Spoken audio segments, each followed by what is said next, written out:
today from Gloucester County College. It's the District 29 Finals.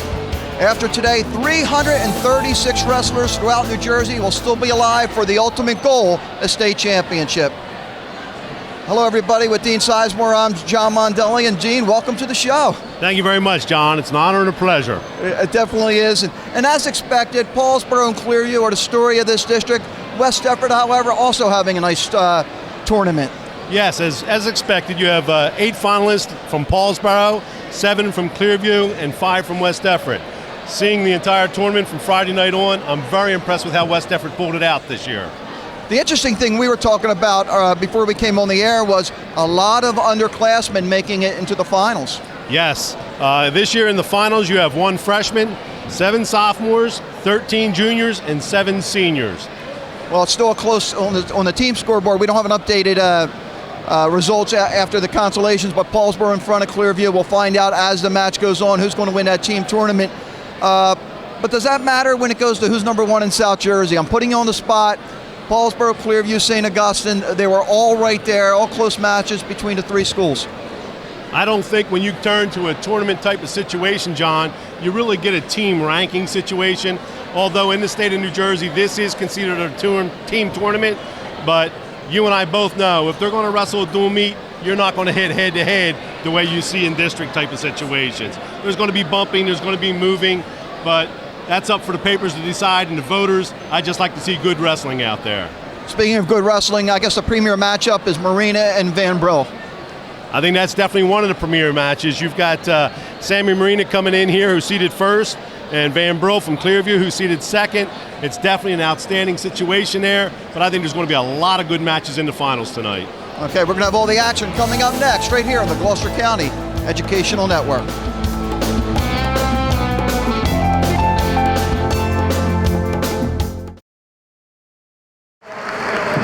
Welcome to your 2014 NJSIAA District 29 Championship Finals. Tonight's wrestling will start off with the 113-pound weight class. At 113 pounds, he is a freshman and the number 2 seed. 31-4 this year and in his career, from Paulsboro High School, Anthony Duca. His opponent is a sophomore and the number 1 seed. 31-0 this year, 69-3 in his career. Last year he won both a District 29 and a Region 8 title from Clearview Regional High School, Zach Firestone. Again, it's Anthony Duca and Zach Firestone. At 120 pounds, he is a junior and the number 2 seed. He's 28-9 this year, 38-11 in his career. From Paulsboro High School, Mike Marina. His opponent is a junior and the number 1 seed. 29-4 this year, 75-22 in his career. He was second in this district last year from West Deptford High School, Griffin Bonner. Again, it's Mike Marina and Griffin Bonner. At 126 pounds, he is a sophomore and the number 2 seed. He is 31-0 this year, 63-7 in his career. He was 3rd in this district last year from Clearview Regional High School, Michael Van Brill. His opponent is a junior and the number 1 seed, 33-4 this year, 99-20 in his career. He is a 2-time District 29 champion, 3rd in Region 8 2 years ago, 2nd in Region 8 last year from Paulsboro High School, Sam Marina. Again, at 126 pounds, Michael Van Brill and Sam Marina. At 132 pounds, he is a junior and the number 3 seed. 29-6 this year, 78-24 in his career. He was 4th in District 29 last year from Gateway Regional High School, Tyler Bloss. His opponent is a senior and the number 1 seed. 33-4 this year, 117-32 in his career. second in District 29 in both 2011 and 2012 before winning this district last year, fourth in Region 8 2 years ago before finishing second in Region 8 last year. From Paulsboro High School, Juan Rivera.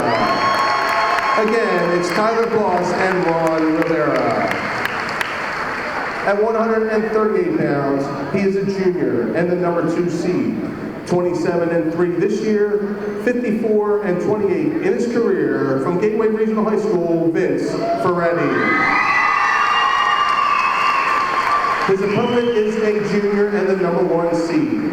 35-1 this year, 100 wins and 7 losses in his career. A year ago, he was a District 29 and Region 8 champion before finishing second in the state at 132 pounds.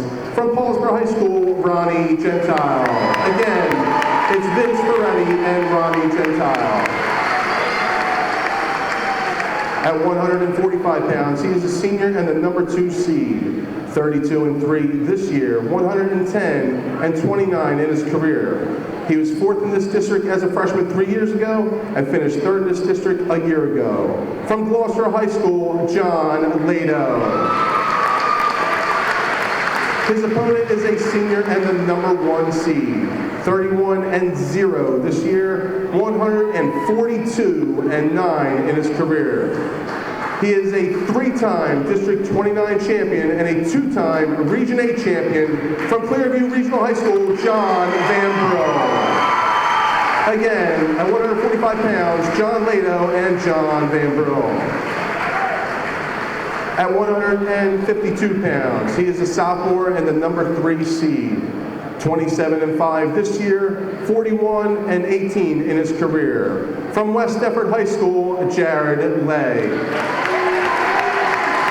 His opponent is a junior and the number 1 seed. 29-0 this year, 99-6 in his career. He has won this district as both a freshman and a sophomore. He was 3rd in Region 8 2 years ago before finishing 2nd in Region 8 a year ago. From Clearview Regional High School, Edward Lenkowski. Again, 152 pounds, Jared Lay and Edward Lenkowski. At 160 pounds, he is a senior and the number 2 seed. 27-8 this year, 49-23 in his career. He was a District 29 runner-up last year. From Paulsboro High School, Tommy Polson. His opponent is a junior and the number 1 seed. 28-3 this year, 56-8 in his career. He won District 29 and finished 4th in Region 8 2 years ago. From Clearview Regional High School, Kyle McMahon. Again, at 160 pounds, Tommy Polson and Kyle McMahon. At 170 pounds, he is a senior and the number 2 seed. 31-0 this year, 107-21 in his career. He finished 4th 2 years ago and finished 2nd last year here in District 29. Also finishing 4th in Region 8 a year ago. From Clayton High School, Nick Rodriguez. His opponent is a junior and the number 1 seed. 25-6 this year, 49-12 in his career. He was 3rd in this district a year ago. From Clearview Regional High School, Joe Sindoni. Again, at 170 pounds, Nick Rodriguez and Joe Sindoni. 182 pounds. He is a junior and the number 5 seed.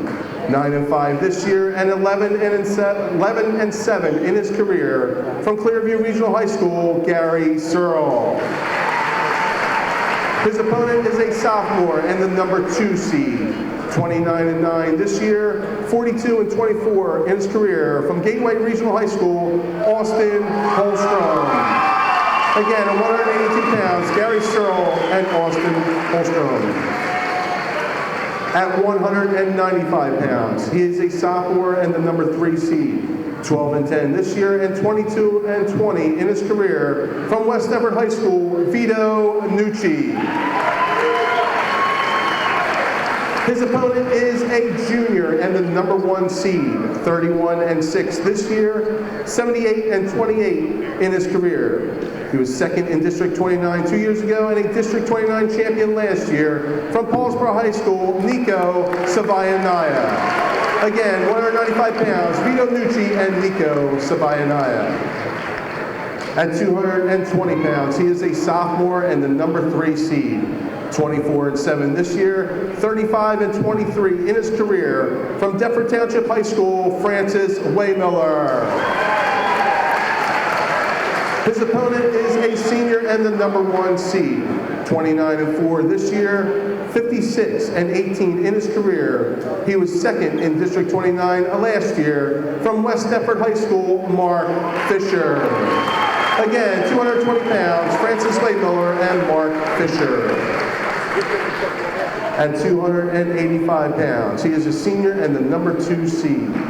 29-6 this year, 100 wins and 43 losses in his career. He was third in District 29 2 years ago before becoming a district champion last year. From Gloucester High School, Alan Westenberger.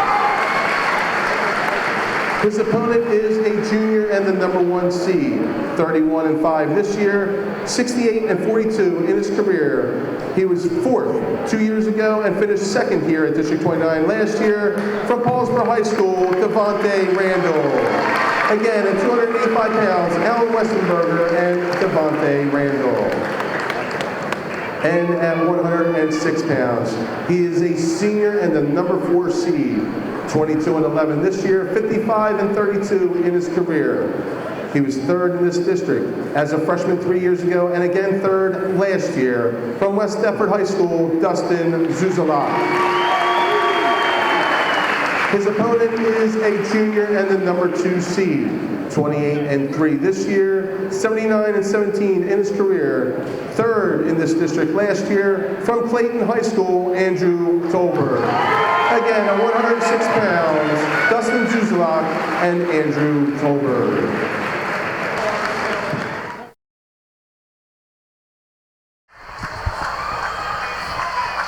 And welcome back to Gloucester County College. John Mondelli with Dean Sizemore. Now wrestling. We're going to start out at 113 pounds. 113-pound championship final. Anthony Duca of Paulsboro and Zach Firestone, an impressive sophomore and an impressive freshman.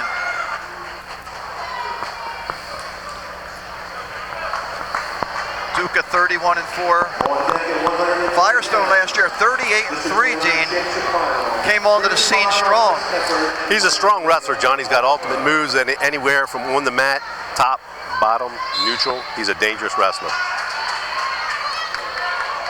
Duca showed a nice low takedown there on a single, but there's Firestone countering it. Oh, Duca, a little bit of trouble. Nice play, nice move by Firestone, getting out of that one early. It's a good scramble. We're going to expect that throughout this entire match tonight.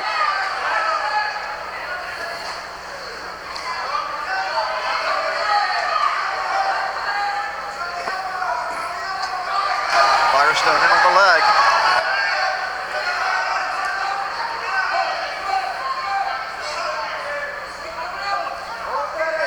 Duke is countering with that new move out there called the funk move, where they pick up that ankle on the far backside in the neutral position. Hope to get a stalemate call out of it if possible.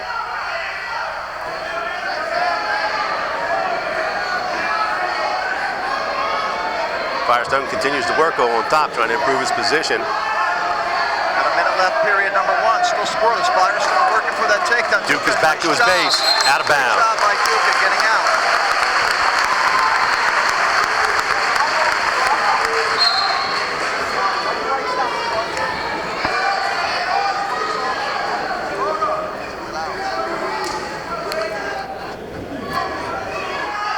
Firestone in again. He's working that tough front head draw on it, John, is what he's got in there.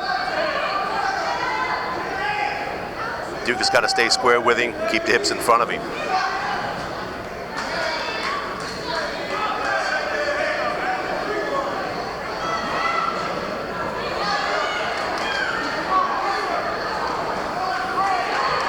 Wow, look at that move by Duca. Nothing. And he might get taken down right here. Yes, yes. Firestone's coming out the back. No control yet been demonstrated for the official. There's 2 points given. That was mat awareness, John, with Firestone coming out through the back door and back up on top. They'll take a 2-0 lead into the second period.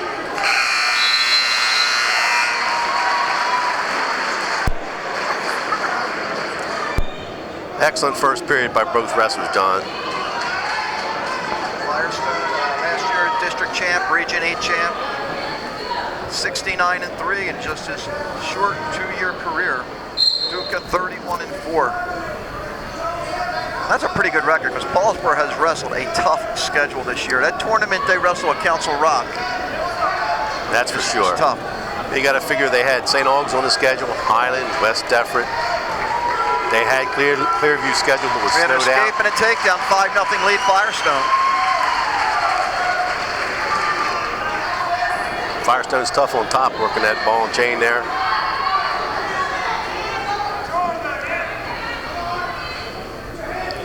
Extremely strong wrestler, Firestone, for 113 pounds.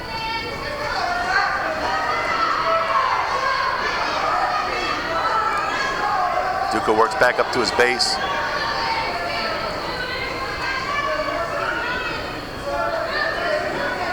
Firestone shoots in that cross body ride and gets up on that far arm.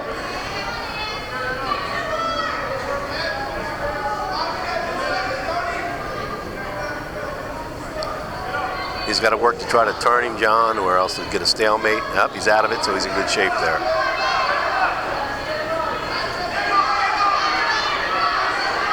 Oh, you're right. He's definitely tough on top. Duca trying to turn and face him.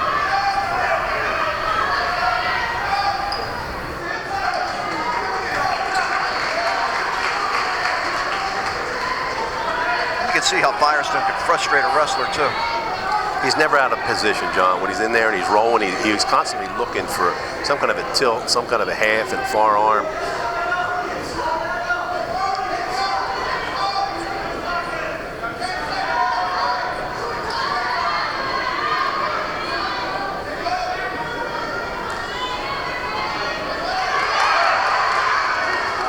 Duca trying to get one, not going to. We're going to go into the third, 5-0. Duca could have come out and been satisfied with one, but he tried to put him right to his back.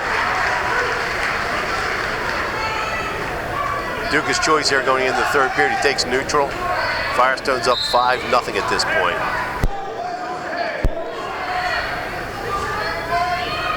See the neutral start.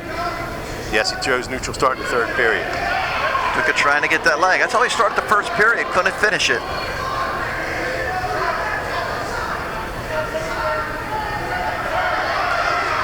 And a takedown for Firestone at 7-0.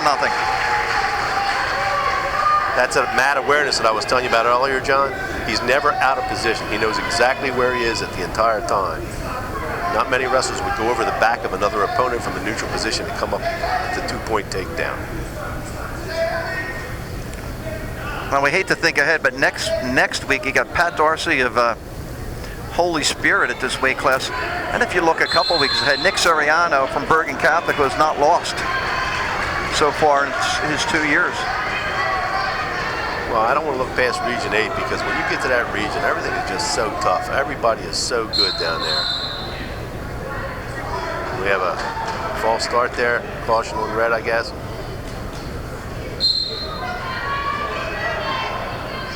I think with Firestone's experience here, he understands tournament wrestling. He's up 7-0 here in the third period with a minute left in this period. Trying to pick extra team points up. You get a major, it's more points for the team. That is correct. He's down by 1 point for a major. He gets another set of back points, puts him up 9-0. I give him a 4-point decision. You get extra points on the team score as well. Right now, Clearview trails Paulsboro 178 points to 196.5 points going into the finals for first and second. We have an escape at 7-1. Duca going for the takedown. Doesn't get it. Firestone back to the center.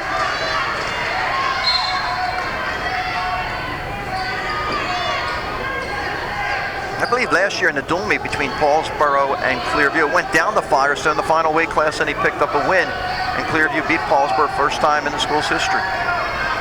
What weight did he wrestle last year, John? I think he was the same weight, 113. Look at that, he can get a takedown and he'll have an 8-point lead. Yes, he will. He's going for the big near move, side too. cradle. He's got the takedown so far. 10 seconds.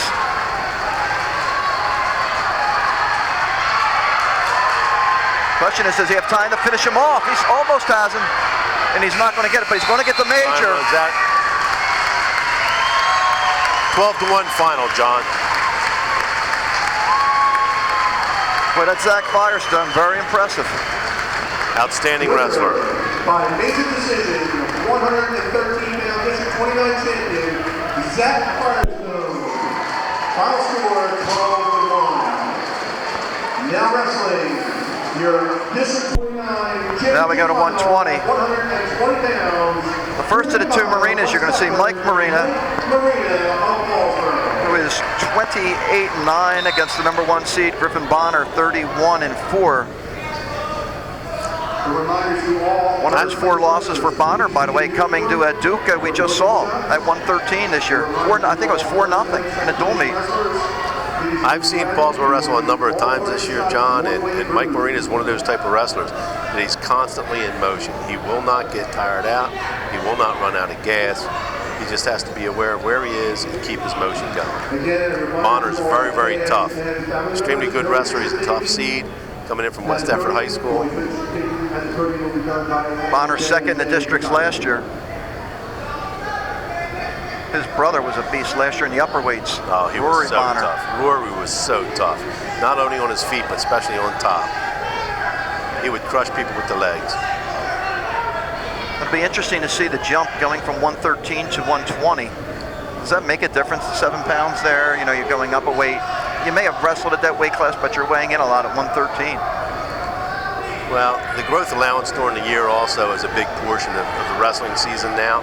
A lot of wrestlers are predicated upon starting lower and growing into a certain weight class where they want to be by the end of the season when it comes around. We're still neutral. We got 50 seconds left here in the first period. Score is 0-0 still. Bonner, 75 career wins.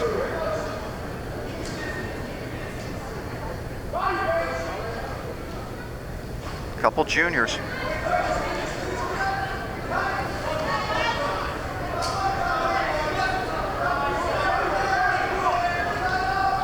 Paulsboro wrestler needs to clear his head, get out to the side with it. There's that wizard. As long as you keep that wizard in there and tuck it in tight, it's very difficult to get scored upon. Oh, whipped out the leg, but no, he's got Still got the ankle though. Actually, Bonner's not in a terrible position right there. He's posting on the head, keeping it down. If he can spin behind, he'll come up with the takedown if he throws that leg in. Not enough time. We're going to go to the second period, scoreless. Of course, another interesting take. We've had the coach's view with Ralph, and now we got the official's view, because you put on those stripes before, right? Yes, I have. So sometimes we might get a controversial call. I'm sure you'll chime in what the rules are there.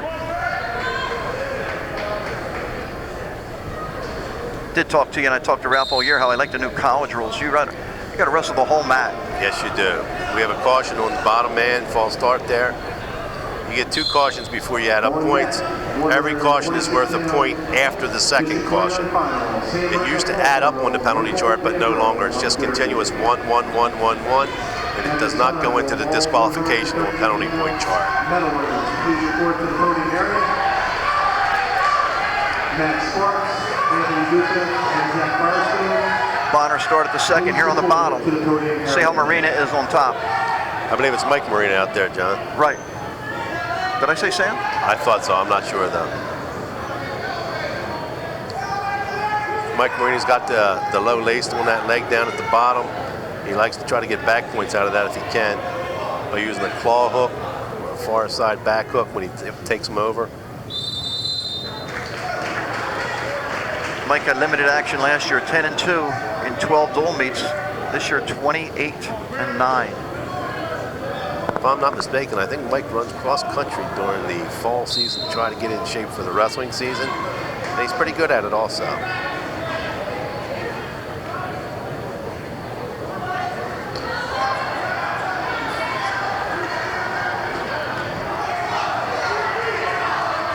Bonner in good position to get out. They give him the 1. 1-0 lead Bonner.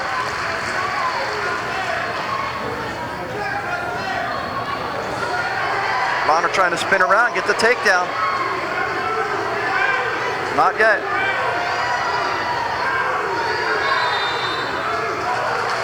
Paulsboro bench was up saying he was out the whole time. I don't know. What you had there, from what I could see, John, was Mike Marina's arm was still up between the two bodies, and Bonner was not completely behind him.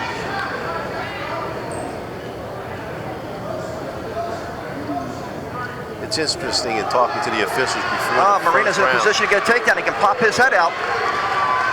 There it is. Got 20 seconds left in the period at this point. That's a big takedown because he gets his choice in the third. That is correct. That 1 point lead. See if he can hold on he here. Needs to come up with that leg. He's got to watch out. Bonner's going to whip him. He's going to try to take him over.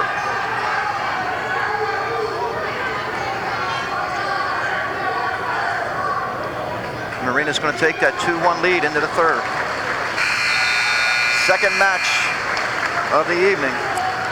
As I started to say, John, earlier in the tournament, I was talking to the officials and asking them about the line calls. A lot of people think because you step on the line, you're out. That is not true when you have a mat such as we're wrestling on this evening. When you have the 2-inch line, you must go across the line to be considered out of bounds. In a mat that is two distinct colors, let's say you have a red on one side and a blue on the other side, and that forms the color code, as soon as you step on that line, then you are out in that kind of situation. So the mat can play a difference in how the match is called in different situations. Well, you've officiated a lot of matches. You know very well that, say there's 1,000 people in here tonight, there's 1,002 officials here tonight. Yeah, I always said that what we should do is give everybody a pad when they walked in, and they can score the match from the top of the bleachers. It is ironic when you have all these fans yelling, hollering, and screaming, but the man in the stripes out there, he's right there. He sees everything, and he has the best interests of both wrestlers, that's for sure.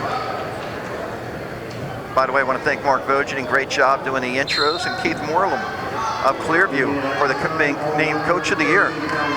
Yeah, Keith had a great year. Clearview had a great year, fantastic program, and they look awful strong in the future to come, that's for sure. And Save South Jersey is the only team to win a state title in South Jersey this year. Marina's in a little bit of trouble.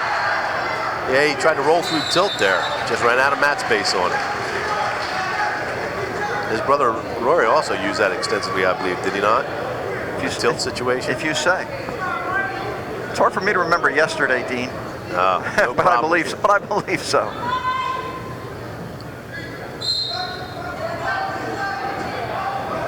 Nice job, Marina turns. Michael's coming out. Looks like he may get one here. Might get two. They're going to give him one and two. One neutral. And two takedown. Nice 3-point move. Now 5-1.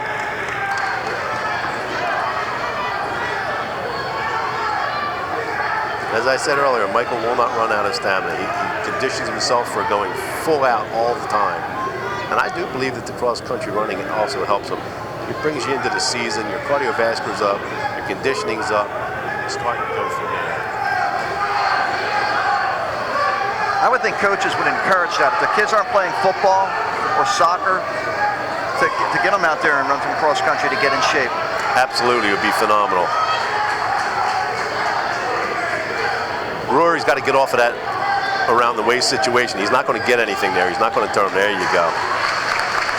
Excuse me, that's Griffin. And the seconds just keep clicking off the clock. You can see it, 33 seconds left, 5-1 Marina. And Marina was the number 2 seed, and Bonner was the number 1 seed. So, would this be considered an upset? I guess obviously it would. It's now 5-2. You got 15 seconds left in the match. No stall warnings against Marina. If I'm him, I'm playing it safe. Bonner's going to look for a throw. He's got to throw him. But it's Marina taking the shot. Here it comes. Here it comes. He can pop that head. He's going to get another takedown. 7-2 win. 7-2, Mike Marina. And that noise is the Paulsboro proudest. Paul Marina sees his son win a district title.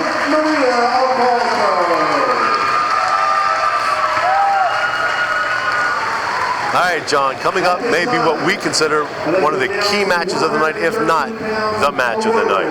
But before we do that, we're going to do the award presentation for 113 from Gateway. Finishing third is Matt Sparks from Paulsboro. Anthony Duca. And the winner is Zach Firestone of Clearview Regional High School. Okay, another big matchup.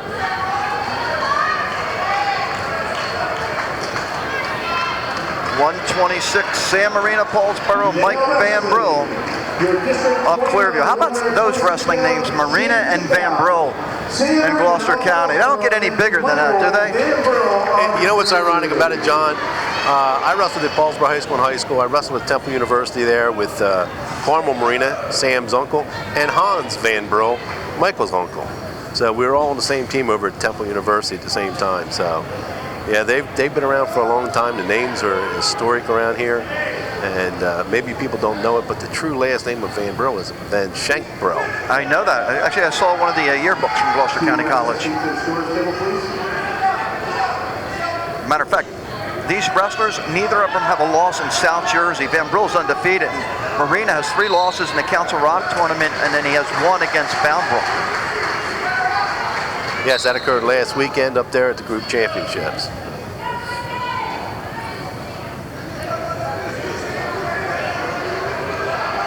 Sam Marina trying to work in there for a cross-grain low single on that far left side of his. Van Brill stopping him with a 3/4 Nelson, trying to jack him over with it. He's on the chin with it. They're looking at it. Marina was a district champ his freshman and sophomore years.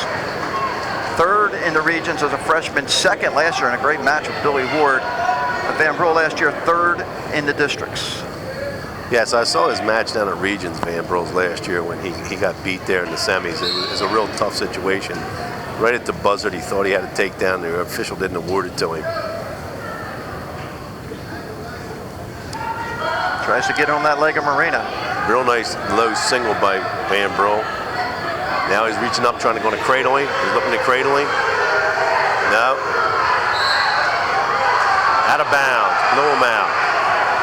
Dave Tomasetti off his seat, looking for something. Yeah, a lot of people, including some of the coaches, they think just because you throw a cradle that gives you a takedown situation.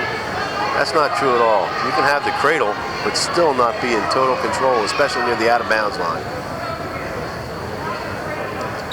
This is excellent wrestling out here, John.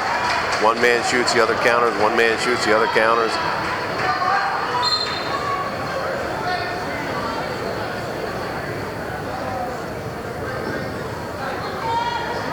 I wonder in the history of these two wrestlers how many times they've wrestled each other. Yeah, you know, with midgets and everything, I'm sure somewhere they did. I think Van Brill wrestled Johnny Gentile last year in the dual meet.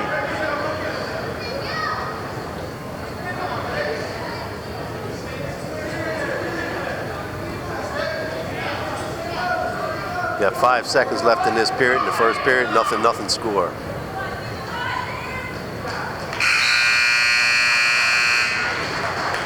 Michael's older brother John is a senior. We'll see him. He's the only guy tonight going for 4. Not that, I don't mean the only, because it is tough to do. The only guy going for 4 district titles. That is correct.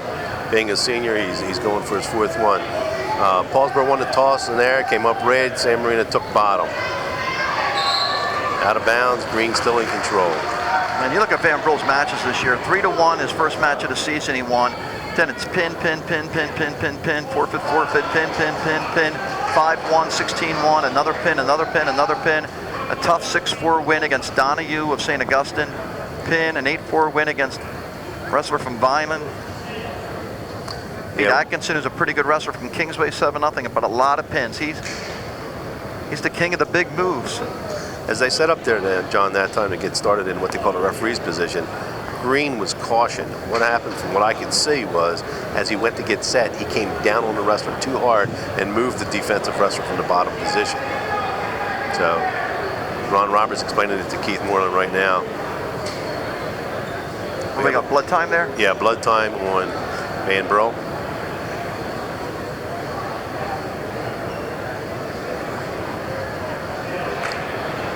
All right, now the official there has stopped the blood clock from running. This is called cleanup time. Cleanup time is not chargeable to the wrestler.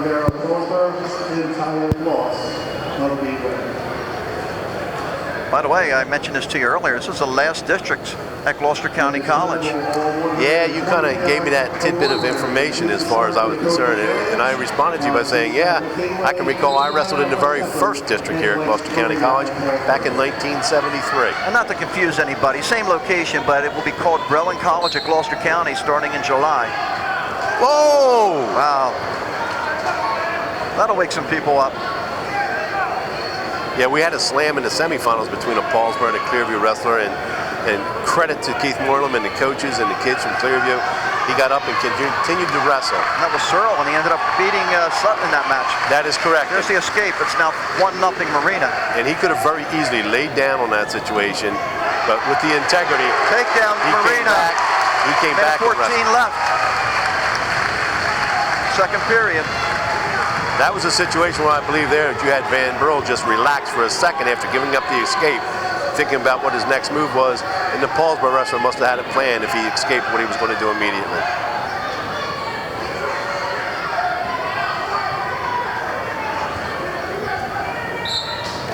We'll go back to the center. 51 seconds left in the second. Marina and Van Burl were scoreless after one. Marina took bottom, got out, got a takedown. He's up 3-0. You see the Clearview bench. Thomas said he was a tough lightweight for Washington Township in his day. Oh, he was great. I had him all through the regions. I had him up at States when I officiated. He was outstanding. And if I'm correct, he went to Hofstra University and wrestled there. Now we get to see Marina on top. Yeah, Marina's working a one-on-one wrist ride. Got the near leg trap. He's trying to get hip control on him.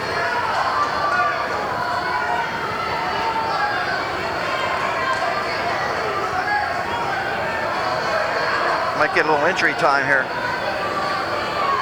I would think that Mr. Roberts out there as the official is telling him, take it across, don't make it an illegal hold. Final 10 seconds. Stalemate call. Neither wrestler can improve their position, so therefore it's a stalemate. They start the positions over, whereas it was called. Marina again gets Van Burl up. Van Burl trying to at least get one before the end of the period. Won't happen. We go to the third. 3-0 Marina. Sam's brother Mike wanted 120. He's trying to follow that up. Second big matchup between these two schools. Zach Firestone was dominating in his match at 113 against Duca. And it was Van Burl's choice, and he selected bottom, of course, going into the third period, being down 3-0. He has to take the defensive position to try to score. Marina's trying to get some back points. Got back points coming. In the memory of John Bojdy. Oh my! Oh! Wow! Did not see that coming. A fall in 4 minutes and 17 seconds.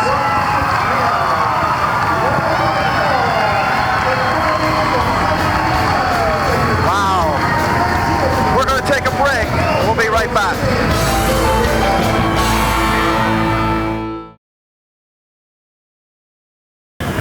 Now we have the awards presentation at 120 pounds. It's third place from Gateway, Alex Eastlack.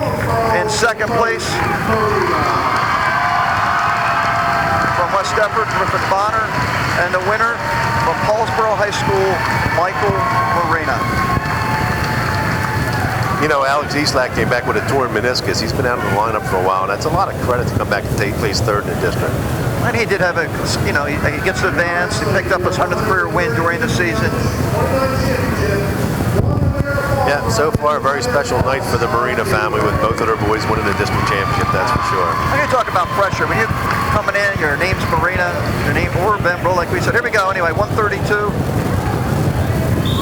Rivera and Blas, I mean. I think you have here one of the most underrated wrestlers in this weight class around in this region, in Juan Rivera here. Rivera picking up 2 pins to get to the finals, and he doesn't waste any time. Does not get the takedown, but he went right on the attack. Blas, a pin in the first round, and then a 2-1 decision in the semis against Mesticelli. Finished third, Mesticelli from Clearview. I think what helps Juan so much during wrestle season, he's down there working out with Sam Marina and Ron Gentile as the 3-man groups down there. And you get that kind of competition in the room, and it only makes you better. Your best matches are always in your practice room. You have Buddy Treen here, who's an official. Buddy's with the Southern Shore chapter of officials. He was also one of the officers of their chapter. Takedown with Juan Rivera with a duck under. Real nice spin move to get behind and gain control. By the way, I believe that was the 100th win for Marina. Juan Rivera releases him. It's directly straight in shot by Blas. It's not bad for San Marino, not only picking up the pin, but his 100th win in the district final with the pin. Yeah, and earlier in this tournament, Ronnie Gentile picked up his 100th win with a pin. There's a takedown by Blas on Rivera. Score 3-2, Blas ahead at this point.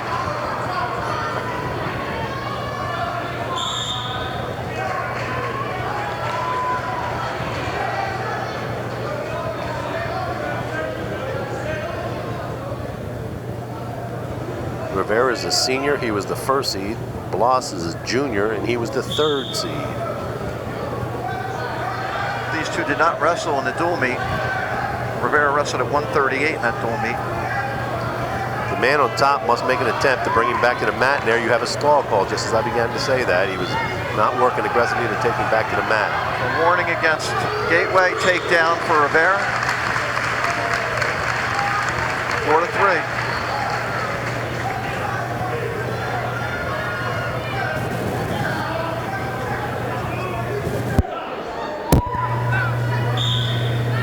John, is that the score correct, being 4-3? So I don't know if he got an escape and a takedown, or was that a reversal?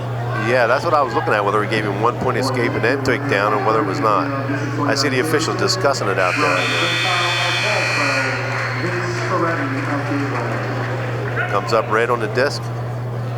Rivera defers to the next period. I see the Gateway crowd, and that Gateway had a nice consolation. They had a lot of third placers, so they'll be moving on to Egg Harbor. Yeah, Gateway Woodbury combination team came in 5th place to the finals here tonight with 98 points, trailing only Clayton and Glassburg's combination team, West Effort, Clearview, and Paulsboro.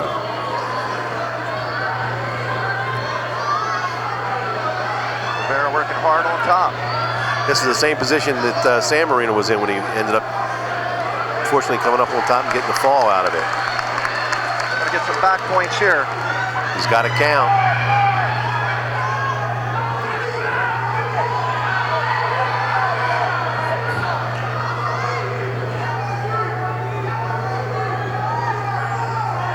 Three back points, 7-3 lead. At this time, 126-pound award winners, please report the medal stand. Oh, that's got to hurt. Oh, We're he's gonna get tough. some more points here. Did you see how physical he was with that too, John? He just didn't go after it. He physically turned him over.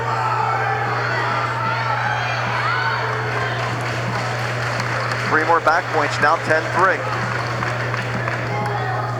We're seeing that the part of Paulsboro's lineup that has punished a lot of teams all year. Yes, when you have 106, 103. You got Duca, you got the two Marinas, you got Rivera, Gentile, Cross. Correct. All place winners here. Olson. Yeah. Whether they are Would have been interesting to see what would have happened if Zach Richard was healthy all season. Oh. I think there's a kid that's got a lot of potential for Paulsboro. And Zach's only a sophomore. And unfortunately, he had that shoulder problem, and I don't know a whole lot about it, but I saw him at the one match against Heine come out there with that brace on and defeated a very, very good wrestler that evening. Yes, he did. That's going to be interesting wrestling in Gloucester County next year. I mean, Delsey's they came on at the end of the year. Kingsway's getting a lot better. I mean, Clearview. I mean, that program is. Clearview's maturing. They're really on the move into the right direction. That's for sure. They have a lot of good young wrestlers too. I mean, obviously it's going to hurt losing Van Brill, but and then Paulsboro, they have a lot back. Yeah, they have a core group of juniors on this team that are just outstanding, and they all work hard. They're very aggressive out there. In the future, you've got some other Dukas coming up from the Paulsboro. You got more Marinas coming up. So it's going to be interesting over the next 4 or 5 years and seasons to see what happens here in Gloucester County, as you say, John. West Effort, look, you know, here comes West Effort. Unfortunately, they had 2 underclassmen get injured and out on the lineup coming into this district tonight. Check out the clock, 50 seconds left, 10-3 lead for Rivera here in the second period. We started tonight at 113 pounds, we'll end at 106. Rivera, who I usually see on his feet, getting a lot of takedowns, doing a great job today, working on top in the offensive position. Look at it, here we go again. We're gonna turn this guy 3 times in this period. Gonna get 3 more back points or no? Yeah, he's gonna have 3. There's for sure he's gonna get 3 out of that.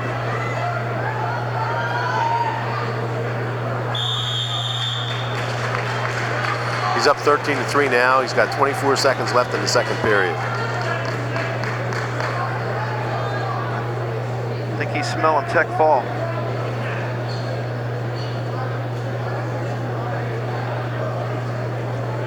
Little blood cleanup time here on the mat.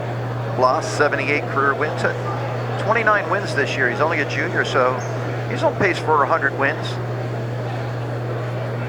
Juan Rivera, 117 wins. Quietly, 117 wins. How do you get 117 wins and do it quietly? Yeah. 2 seconds in a first in district, second last year in regions. He keeps lacing that lower leg, and there it is again. He's getting more back points there.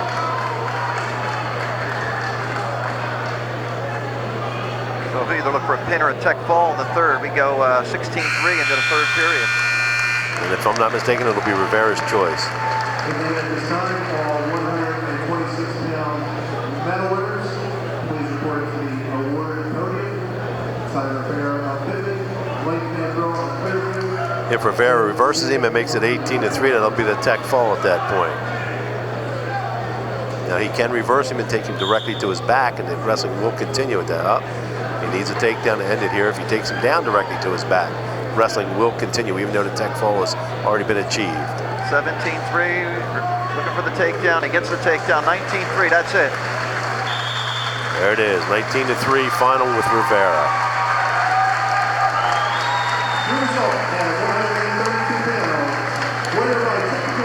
Juan Rivera wins his second district title in a row. The 2014 District 29 champion from Paulsboro, Juan Rivera. Okay, we have the award winners at 126 in third. Tyler Bear in second. Mike Van Bro, and in first place, the winner, Sam Marina, Paulsboro High School. 138 pounds, Ronnie Gentile of Paulsboro, Vince Ferretti of Gateway, top 2 seeds, a couple juniors. 29 championship at 138 pounds, Ronnie Gentile, Paulsboro. Gentile's been on the mat, 139 pin his first match, 16-second pin in his second. Freddie, a 5-2 win and a 9-0 major to get here. And Gentile, what a tournament he had last year. What a nice run into the state final. And I don't think anybody gave him much of a shot and almost pulled off a big state championship and looked right away takedown. Low cross grain, he just studied his opponent, watched his footwork, decided to go after it and struck. Took him down and released him for one. Here he is back in again, back in for a takedown again. Quick 4-1 lead. Ron works very hard at this sport. Last year he had the opportunity to go out to the Olympic training camp. And he went out there and put some time in to learn new techniques and different situations you can find yourself in, and it's really helped him out this year. Very tough with the bar arm and far side one-on-one. There he goes, turning it over. That's Freddie in a lot of trouble, and there's a lot of time. And there's a fall. 58 seconds. 58-second fall for Ron Gentile from Paulsboro. Well, we have a second. I'd like to thank our sponsor, Cruise Outlets, Bob DeLella, our sponsor for this event, helping us do the districts in the region. So I'd like to thank him for that. Planning on a vacation, please check him out. Check out his commercial throughout the show, as well as our Gloucester County College commercial. As they transition to Rowan College in Gloucester County. They go to 132-pound place winners. And at third place from Clearview is Ron Mesticelli. He's been on the stand a couple times now in the last couple of years. Second place, Bloss. Tyler Bloss of Gateway, and the winner for the second straight year, Juan Rivera of Paulsboro High School. There we see Tom McConnell, the head coach of Gloucester. Tom was the one-time coach, believe it or not, at Kingsway Regional High School, a Collingswood grad, I believe. Or Collingswood, something about Collingswood. I know he's got a Yes, Collingswood grad, that is correct. Right. And he's going up against, his wrestler, I mean, is going up against a beast at 145, John Van Brill. Van Brill and Lado, John Lado, who's having a great season, 32-3. For the Lions of Gloucester, Van Brill, unbeaten. Pin in the first round, 122. Pin in the semis in 23 seconds. John Van Brill's been ranked in the state rankings all season, that's for sure. Yeah, I think he's ranked number 2 right now, 145. He has the tools. I look forward to seeing what he can do upstate, and I look forward to see what happens to him when he goes on to the next level. There's a quick takedown out of bounds. He's going to call for the neutral position, the optional start, so he can take the neutral position, give it to as the 1 point. That rolled 33-0. I had a hard time getting used to that in wrestling, where you could just say, yeah, let the guy up, and didn't he have to try to ride or anything? Oh, we got a little headbutt there. I should say Lado was 32-3 coming in. He's 34-3 now. Quick start, we got a caution on green.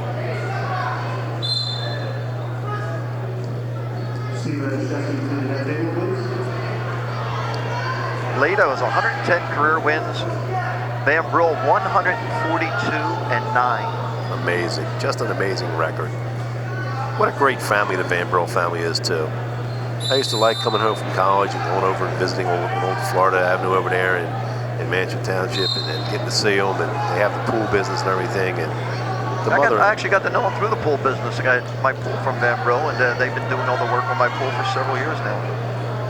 Yeah, Hansi, Chico, Bobby, all the older brothers there. Mike, the father, remember one of the cousins, Greg, state champion back, I believe, the 80s, right? That's correct.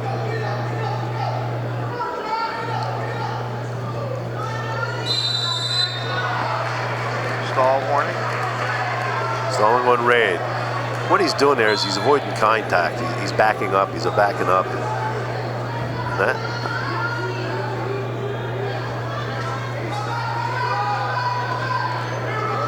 Takedown for Van Brill. He's up 4-1. He's got that long, lean body that he takes people over on. He's getting back points here for an exposure. 10 seconds left in the first period here. He's trying to transition to get his hips up, expose the shoulders a little bit more. First period's going to end 4-1. Van Brill on top.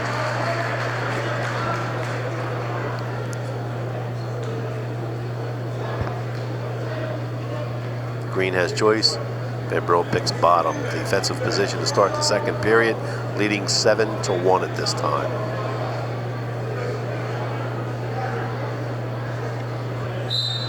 I think Lado's going to have a nice region also. He's a tough wrestler. He's very deceptive and very deceiving in what he can do out there. He had a fantastic match in the semifinals against Croce today. Got a little rough at one point in time, but the officials took control of that, and each wrestler was awarded 1 point penalty. So he doesn't back off of the competition, is what I'm saying. That's the escape now, 8-1. You have to remember, Red's been warned. Look at that quick move by Van Brill. Low cross-grain single with that long body. So quick, so quick.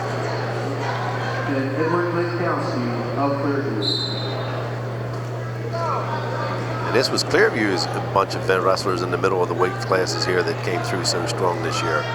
As I was telling you earlier, you had that Henry Eisenhart was in the lineup, and unfortunately with the movement of weights for different wrestlers and different purposes and teams' advantages, he gets bumped down. He had a really outstanding season going this year, but he'll be back, that's for sure.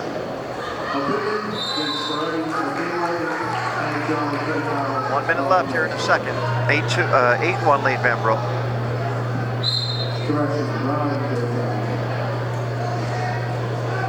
Clearview came in with the 4 unbeaten wrestlers. Mike Van Brill already lost, but we already have Firestone 1. Van Brill's up big here, and then we have Linkowski coming up next. 10-1 lead.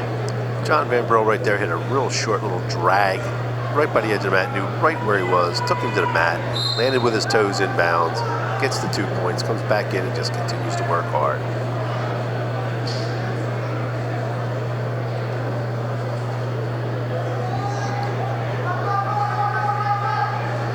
Like his brother, he's a pinner too. Got the tilt, near side arm is trapped, he's got the count going, elevating the legs, just so technical, so technical. That's 3 back.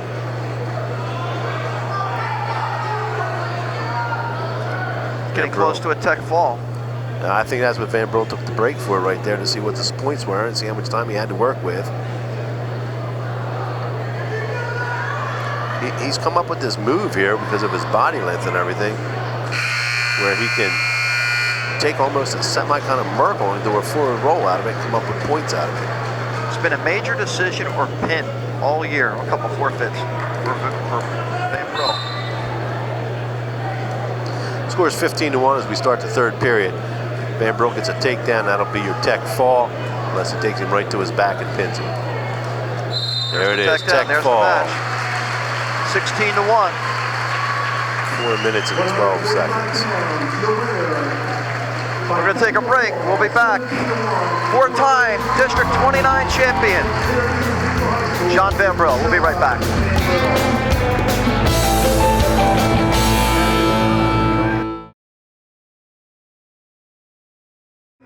Let's take a look at our 138-pound place winners.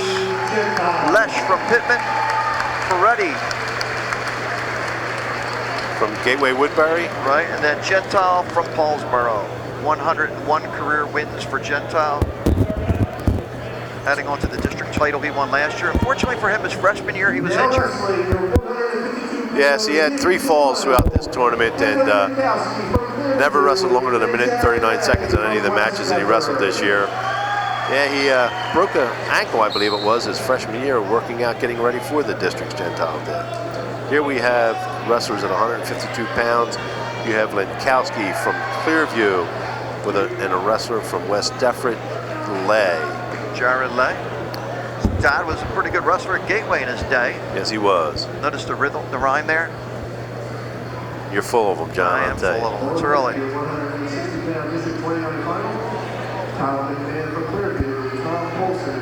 Lenkowski being a junior, I remember when he came onto the scene as a freshman, he had a nice specimen of a body at that time as far as strength and physicality and speed and agility. And he's just continued to develop as an individual. He just looks good on the mat as a wrestler. He knows what he's doing, and he's growing and growing and more confident all the time. He lets him up in the efforts to take him down. Oh! Tries to take him right to his back, but he's got almost in a position to put him on his back. These two wrestled in a duel. No, they did not. The Clearview West Defford wrestled a dual meet, but Lay ended up wrestling Van Brul and lost, I think, 14-4 in that match. Lenkowski has the far side cradle on him. Now he's coming through. He's going to try to roll through with it. Lay has countered it by putting the arms out. Now Lenkowski's not in a lot of trouble as long as he keeps his hands locked underneath it there. But the report I get on Lay, he is a funky wrestler. Remember Taylor Walsh, who's now having a great season in Indiana?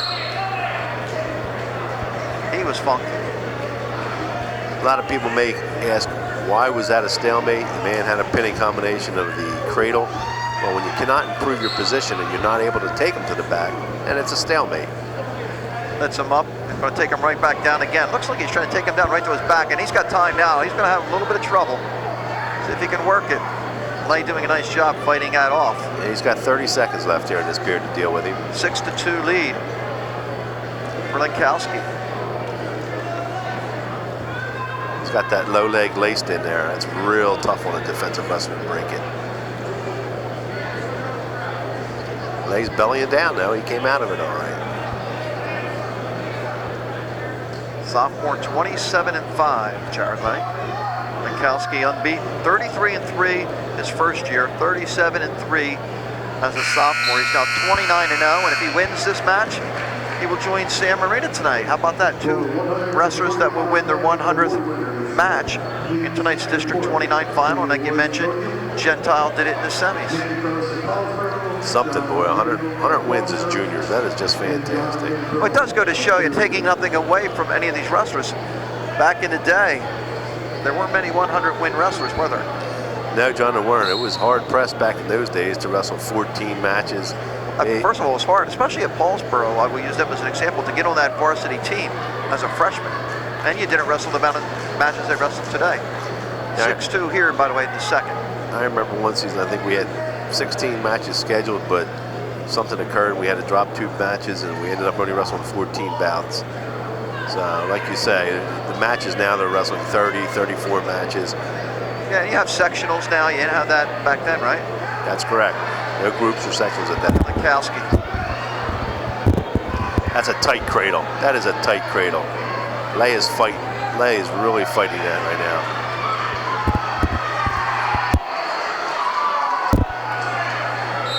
There's a fall. There's another pin. We're getting the pins now. 2 pins, minutes. tech falls. 2 minutes and 48 seconds on that one. Result at 152 pounds. Winner by fall in 2 minutes and 48 seconds.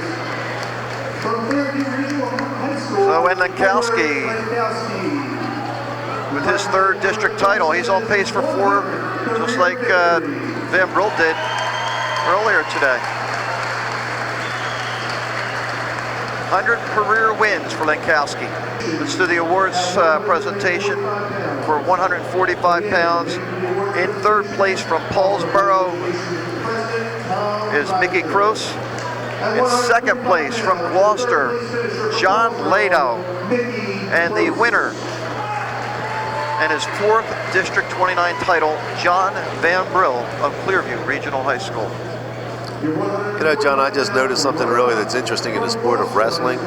With Lay walking off the mat after wrestling as hard as he could, getting defeated by fall to a really outstanding wrestler from Lankowski from Clearview.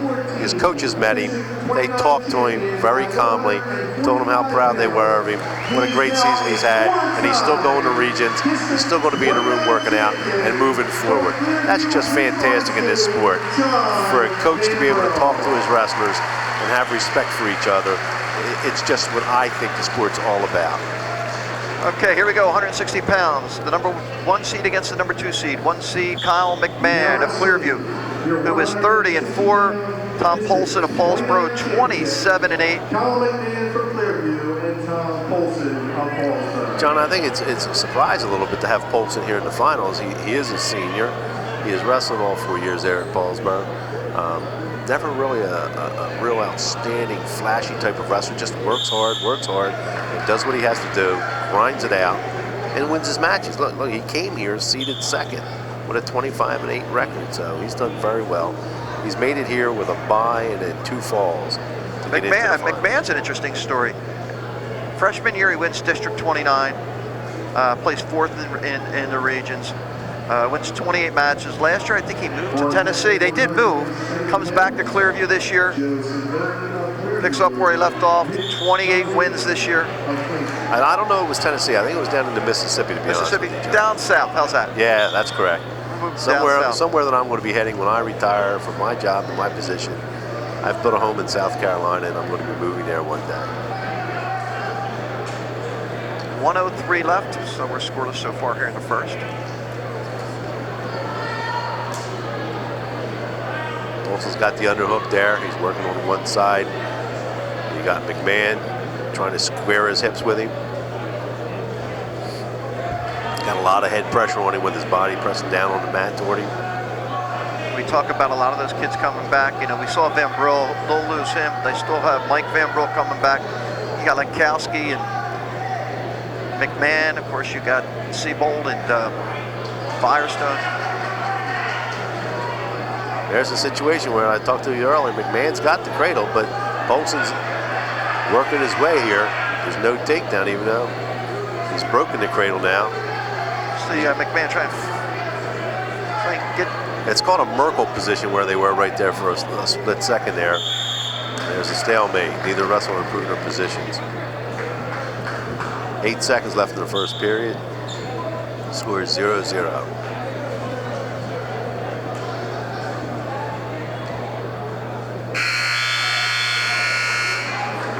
I thought that was a very interesting first period.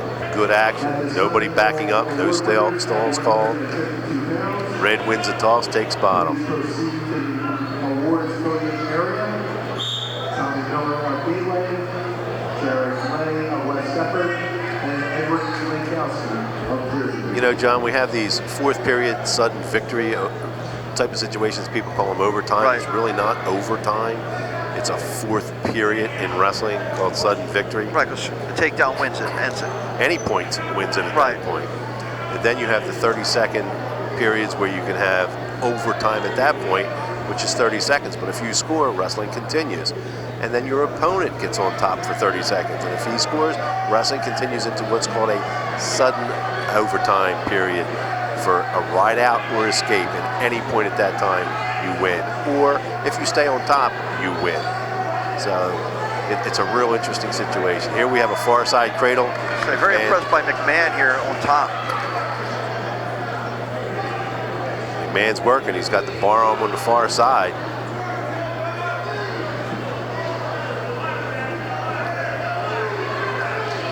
He's coming around. He has both arms trapped, one underneath, one on top.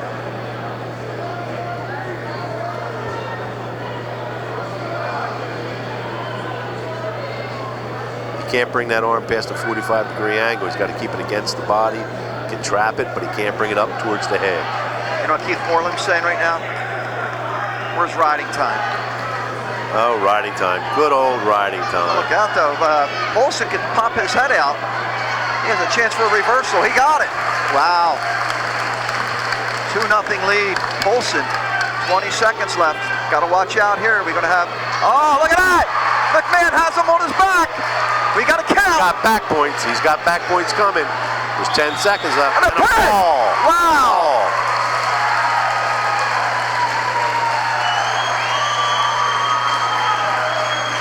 Nice job by McMahon. Didn't give up at the end of the period when he got reversed. Fought the full 2 minutes. Gets the pin. 3 minutes and 51 seconds with that fall.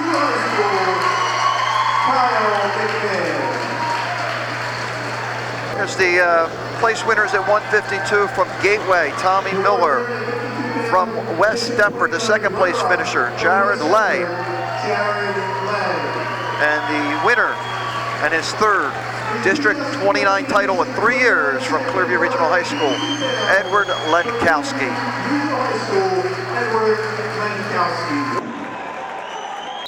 It's 170 pounds. Joe Sindoni of Clearview, the number 1 seed, against Nick Rodriguez of Clayton Glassboro, the number 2 seed. Rodriguez unbeaten 31 or 33-0, I should say. Sindoni 27-6.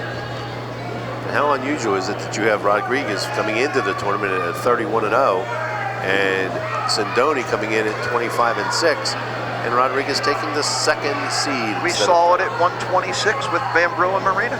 That is correct. 4 losses and no losses. Nice article in the South Jersey Times on Rodriguez earlier this week. Yes, it was.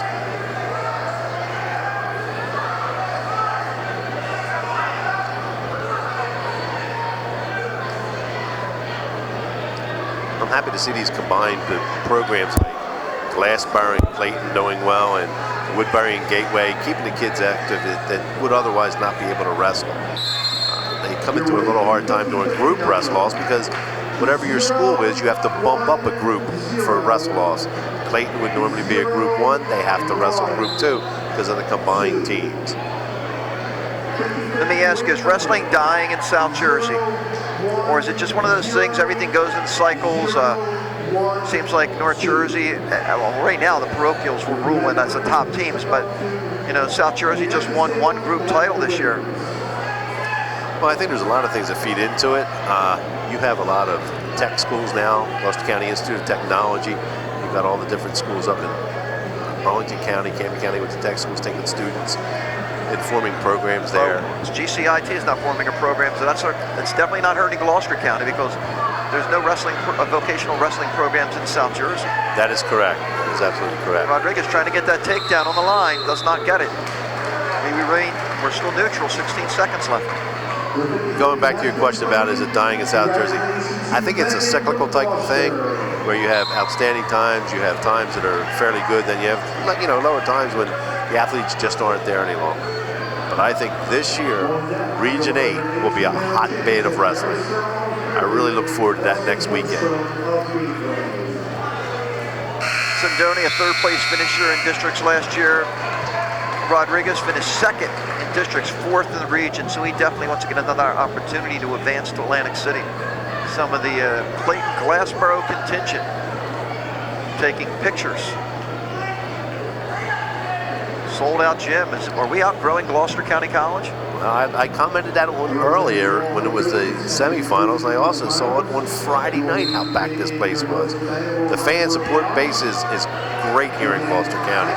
It's a real tribute to how the fans from all over follow their schools, their loyalty, their wrestling teams. They get really behind the sport, and it's great to see.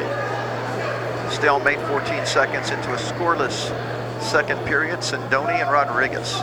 Rodriguez 107 wins, 21 losses. Rodriguez to his feet. He's looking for hand control. Sindoni taking him back to the mat.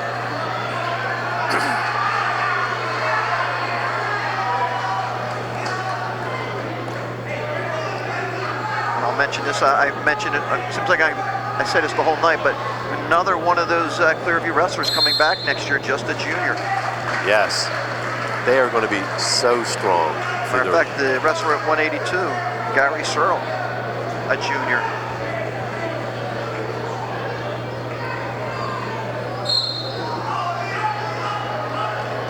Rodriguez trying to stand up, turn and face him. He's got to get that leg out. In that position right there, I would say the Clearview wrestler's looking for a stalemate call. Not going to get it. We better watch he doesn't get reversed. Well, just not reversed, but the escape. But if he continuously just hangs onto that one leg. Well, they give him the escape, so it's 1-0. Now Rodriguez in possession. He's looking for a spladle. Right. He tried to sweep that leg and he missed it. He's getting into it.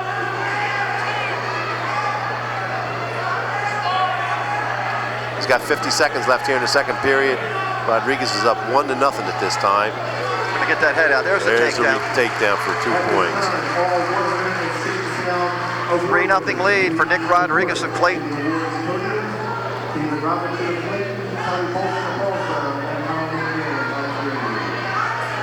He's got to return him to the mat.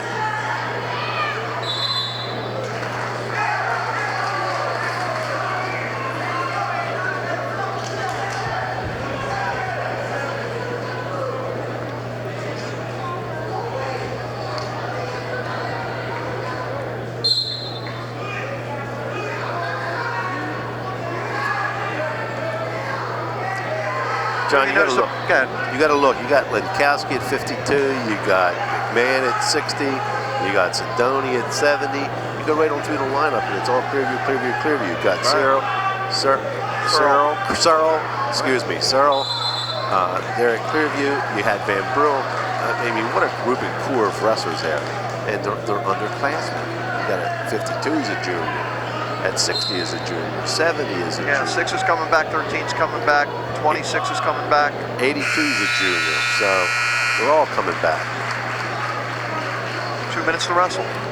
Third period, 3-0 favor Rodriguez from Clayton Glassboro. It's very unusual for me to say that, Clayton Glassboro. The Clip Dogs, they call them. Yeah, they have uniforms that say Clip Dogs on them. I wish they would just wear them and make the official type of situation there. The Thundering Gators. How do you like that one for Woodbury and Gateway? Here we go, 146 left. Rodriguez looking very impressive in this match. Scoreless first period. He got an escape and a takedown in the second. That's the 3-0 lead. He's on top here.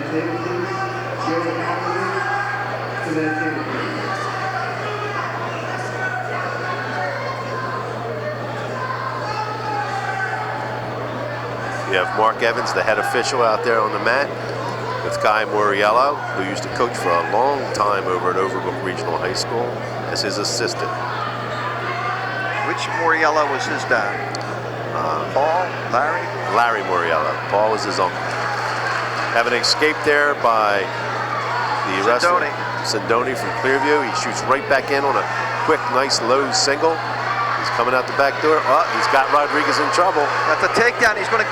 No, Nope, does not get the back point. So now it's interesting. We're tied at 3. He's now got a takedown. He's got to decide, does he want to try and hold him down the whole time, turn him, or let him go and get another takedown? Interesting. Let's see. We have injury time, so that gives Morlum and Tomasetti a chance to talk to him and decide what they want to do. What would you do? I guess you 15 seconds. The clock is running. I'm watching the clock run, John, at 7 seconds, 8 seconds. So it's injury time is what it is. It's going over there. So you get a minute and a half injury time. You get 5 minutes for blood time, and you get 2 minutes recovery time for an illegal move. So there's 3 different categories of the time clock running. So I just wanted to clarify that with people that don't know when they say, oh, the clock, this, that, and the other thing. So it's a minute and a half for an injury, 2 minutes for an illegal move that causes an injury, and 5 minutes blood time. And it accumulates throughout the entire match. Now my question to you, Sidoni, do you say, let me try him for 15 seconds, try and hold him down, try and turn him, do you let him go, try and take him down? Do you risk trying to hold him down the whole time? What's going on in your mind here? Well, being tournament wrestling, there's 45 seconds left in this period. It's 3-3. He hasn't been really that successful on his feet other than just that last shot right there that he took. Now we have blood time. But if I was in Sidoni's corner, I would tell him, you got to keep him down. You got to keep him down. The worst you can do is just give him the 1. Then you'll have to take him down. But do not give up 2. Do not give up 2. The interesting here again, John, is this man right here just had an injury timeout. He took up to whatever time he had on that. Now he has a separate category of blood time. Well, let me ask you, does that give Sidoni choice, or 2 injuries give him choice? 2 injury timeouts would give him choice. So blood doesn't give him choice. Blood okay. is a different category, okay. yes.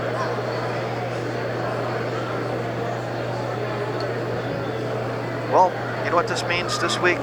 This is the last week local programming will be on Channel 5. Since 1978, our local programming was on Channel 5, but starting February 27th, we are moving to Channel 97. We will be in the entire county, which is good news to us. We will be on 97, on Comcast 34, on Verizon, which means if you live in Clearview, not only the Mantua people will get to see us, but the Harrison and Mantua people. Here we go, 41 seconds. Rodriguez turns and looks like he's going to get the escape. And no, he's going to get the 1, and then they're going to just the 1. Just the 1. He almost got 1 and 2. 4-3 lead. It's 31 seconds left. 4-3 Rodriguez. And that's what I was talking about earlier, John. You ride him as hard as you can, but you got to give 1, not the 2. I don't think there's been any stalls, right? No, not at this time. Have you ever seen 2 stall calls in 23 seconds? Yes. Oh, okay. Then there's still a shot. When you say ever, yes, there is a situation sometimes where the man just starts to run, and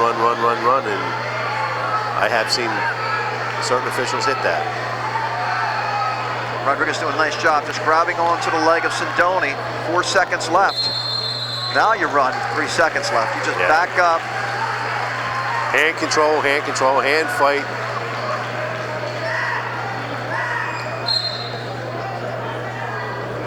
There's a warning for avoiding contact. But Rodriguez will remain unbeaten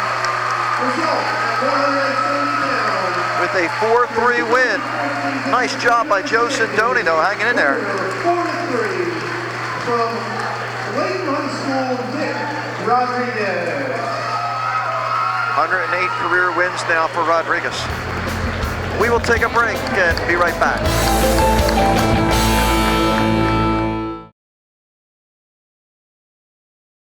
Go to the awards ceremony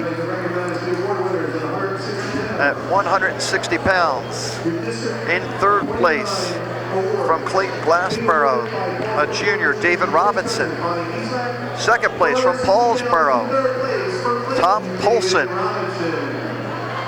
And the winner from Clearview, his 2nd title, Kyle McMahon of Clearview Regional High School. So we go from the award winners at 160 to this 182-pound matchup. And Gary Searle of Clearview, the number 5 seed, has found his way into the final after knocking off the number 1 seed, Jim Sutton of Paulsboro, 5-4 in the semis. His opponent, the number 2 seed, Alston Holmstrom. of Gateway Woodbury. Sutton finished third, so he will advance. Holmstrom coming in with 30 wins on the season. Searle coming into the tournament 8-5. So nice little story here, and maybe can garner some votes for outstanding wrestler if he could pull off a victory. But Holmstrom, as we said, has 30 wins. It'll be tough. And if nothing else for Searle, he's a junior. He's coming back. This all goes into seeding for the following season. Of course, you know that, John. Or I should say 29 wins for Holmstrom. He has he had a bye. On the mat, the head official is Guy Moriello, assisted by Ron Roberts. Ron's also an NCAA football official during the fall.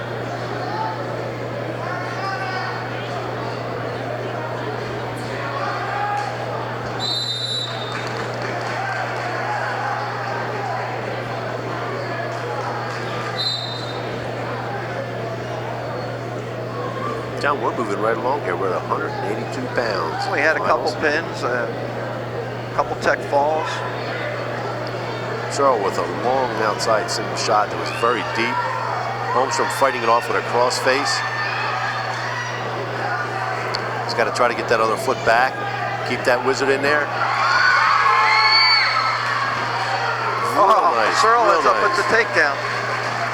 Searle stayed right with it. Holmstrom took him over with that wizard, and Searle just rolled through with it and came back up with the double leg again. Holmstrom only a sophomore, Searle only a junior, so these two will be back next year.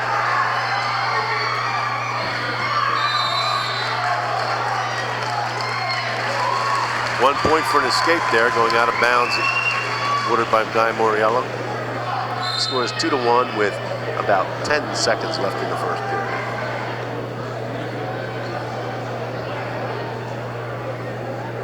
Two wrestlers do a real fine job here.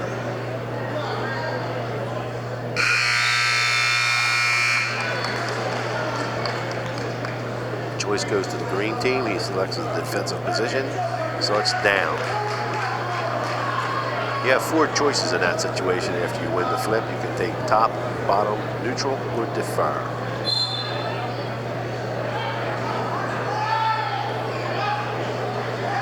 I would think whenever it's a scoreless match, you always want Bob, because you want to have the first points. If it ever gets to that ultimate tiebreaker. That's very interesting, because that played out earlier in the semifinals today, where the team was 0-0 going into the second period, and his coach told him to defer. When he deferred, the other wrestler scored first, and it came down to that ride-out period, and it was a very interesting situation going into that. And unfortunately, his wrestler ended up losing the match. That used to drive John Vogening crazy all the time. Taking a look at the Clearview bench. This place is packed, John. There's standing room only crowds behind the benches everywhere you look. Every seat is taken. Reminds me of the old days, coming back in the 70s and 80s. I didn't realize you could put so many people into a gym back in the 70s when I wrestled here. Well, you remember, you probably could fit more. Now with the, after being ADA compliant, there's less seating capacity in these gyms. Very true, very true. Potentially dangerous hold call. No change in position. We have 55 seconds left in the second period. Score remains 2-1. And there you see some of the crowd.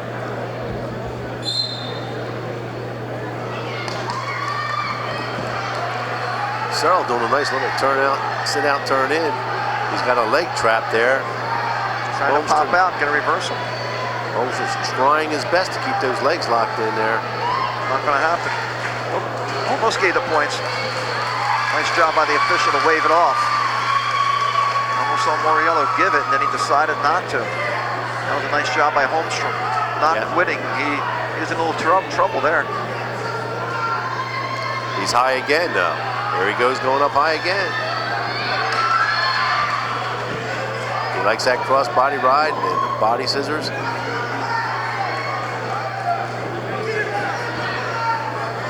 Searle coming out there on the bottom. He's trying hard, but he's got 5 seconds left to do it.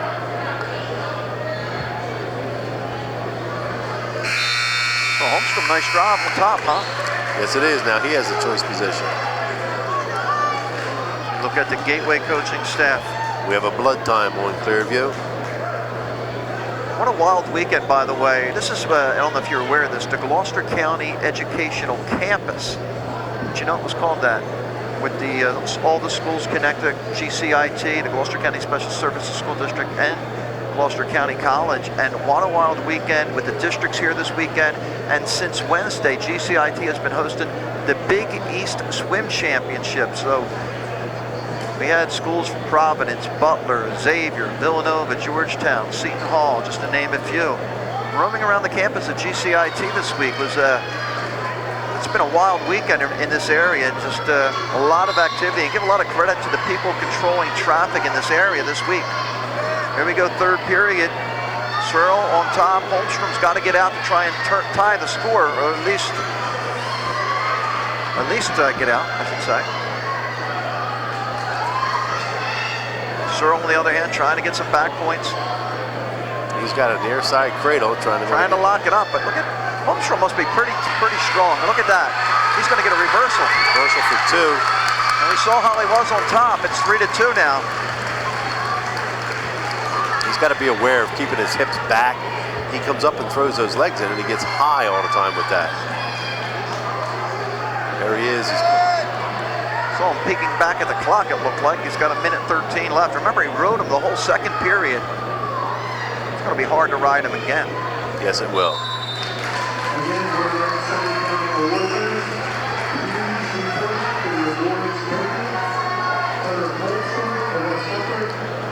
It'd be really nice to see Gateway Woodbury come out with a champion here. Nothing against Clearview whatsoever. Just like I like to see all the different teams represented. That's for sure. But I'm impressed with this Sewell. This Sewell is good. He's a real gutsy wrestler. He really has a mat awareness of himself for only having that number of matches. Yeah, 14 matches in this year. So I mean, it's got to be tough. Then to come into tournaments like this.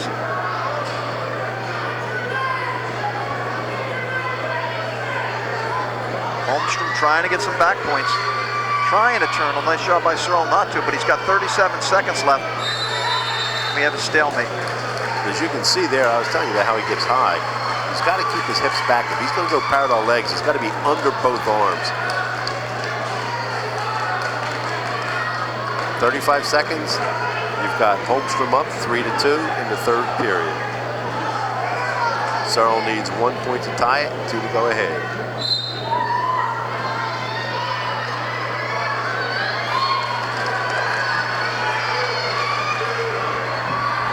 He does get high, you're right.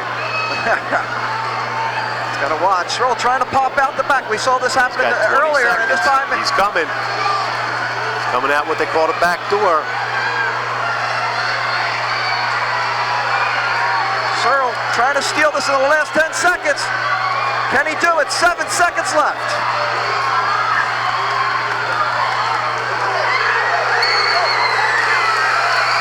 They got a takedown. He's going to win the match at the buzzer. A reversal. A reversal. Reversal, I should say. He won it. Gateway is arguing that there was no time on the clock. What a win for Gary Sewell at the end.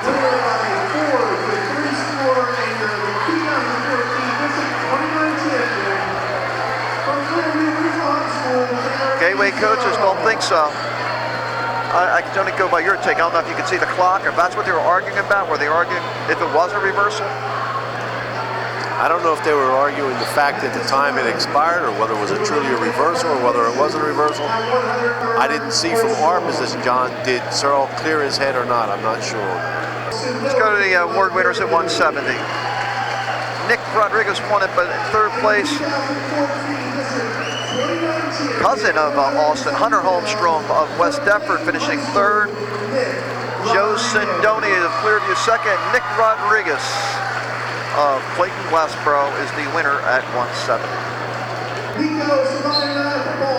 195, Nico Savayanaya of Paulsboro High School against Vito Nucci of West Deptford, 195 pounds.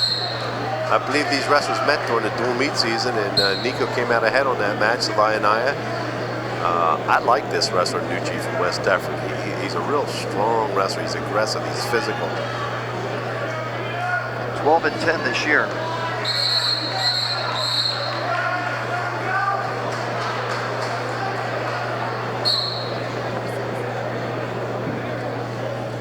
On deck, District 29 final at 220 pounds. Savayanaya, 31-6, 78 wins in his career. He'll be back next year as well. He's just a junior. Yes. Nucci, a sophomore. The head official is Ron Roberts, being assisted by Buddy Tree.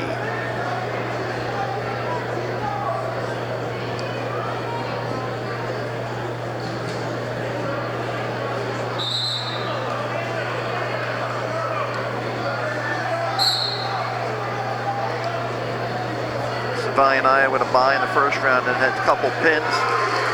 Nico with a deep 2 double leg and comes up, back heel trips, takes the wrestler to his butt as they go out of bounds. All head coaches, at the conclusion of the finals, please get your outstanding. Their dual meet match, when it was over at the Paulsboro High School, I happened to stop by there that night. It was a very physical contest. Very It physical. started out tough because the West Deptford 60-pounder just landed on his elbow, and that was a horrible scene there. And then, you know, Paulsboro just kicked it into gear. Yes. I'm sure that took the West Deptford wrestlers a little out of their game that night, seeing one of their teammates, friends, and comrades go down with that horrible injury that took place on that night.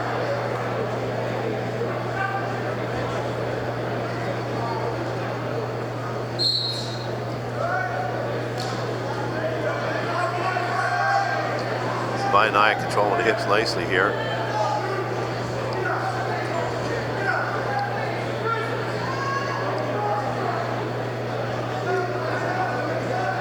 Is this a perfect weight for him?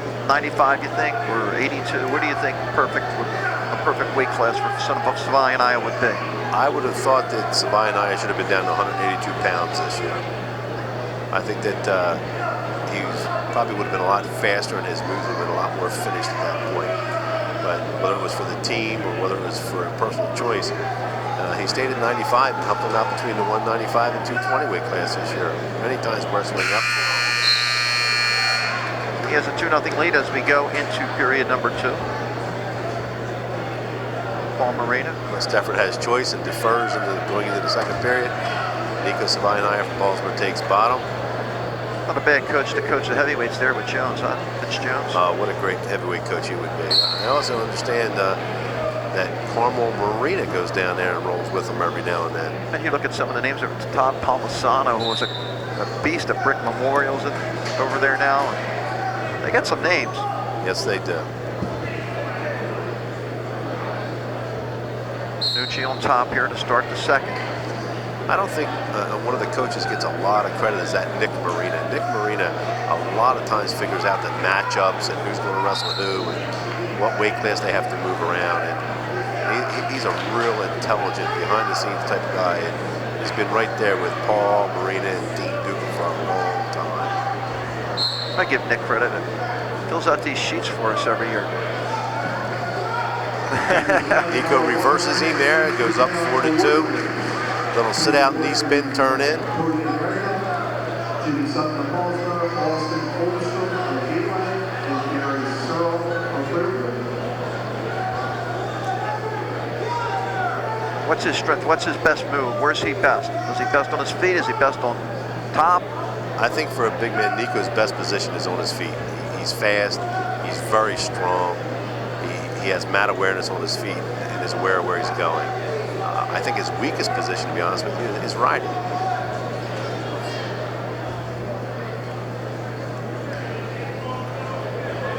I think you need that signature move, don't you? Yes, you do. I was told, and I reflect on Jerry Flecko, all you need is one good takedown, one good bottom move, and one ride on top. You can be very, very outstanding, as long as no one can stop it. Speaking of Jerry Flecko, I had a chance to talk to him earlier today. He's here tonight. Yes. You were that Frank Puglia I saw he was talking to. I was with Frank Puglia just a little while ago. Frank was an official for a long time. Was the only state champion in West Effort history.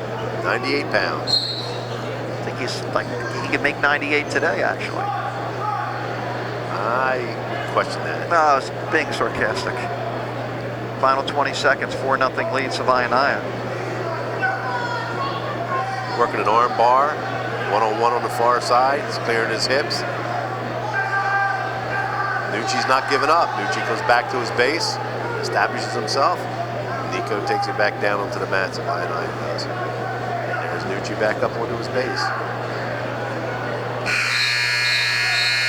All right, we're heading into the third period. Score is 4 for Paulsboro, 0 for West Effort. Nucci selects the neutral position. There's the Paulsboro crowd. Down the bottom, there's my boy Reggie Lewis.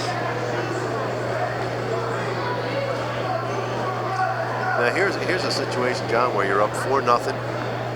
You're in a district championship match. Do you wrestle tournament wrestling, or do you go out there and continue to pound on somebody and try to score? Well, I try and score. You know, you talked about, we talked about this in the opening, you know, the college, they decide who their national champion is by the tournament. Correct. Team score points. Right. So, I mean, I guess the question is, do you like that or don't you like that? At college, I love it. I think it's fantastic to do that at the national level for the NCAA. Why don't you like it in high school? Because I think that, you know, here's size differential in some schools. I mean, I don't know. Absolutely. You know, you got schools that have 60, 70, 80 kids come out for their sport, and then you get schools that have struggling with 18 kids. You might have a program like Camden, can't field a full team, but have some dedicated individuals. So, ending it here at the district level is a nice thought, that's for sure. Here it's 4-0. It was 6-2 in the dual meet. They did wrestle at 195 in that dual meet back on February 5th. So Nucci kept it close. You see Ron Roberts talking to the wrestlers there. I told you they were very physical in the dual meet, and Ron's not going to take anything here. He's probably told them, you know, you keep it right. You guys don't want to lose here and be disqualified. You have regions to think about, both of you, so let's keep it on the up and up.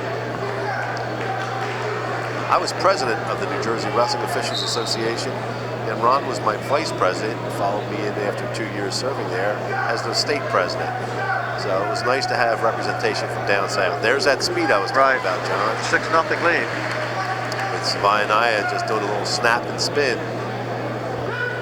Savaianaya also an outstanding football player, from what I understand, in the linebacker position for Paulsboro High School. It's an escape, 6-1. Yes. As we see Nucci from West Effort. A great job by the coaching staff. As we talked about West Effort, we talked about a lot, as we mentioned, we talked a lot about Clearview and Paulsboro. West Effort had a great season this year. Surprised a lot of people.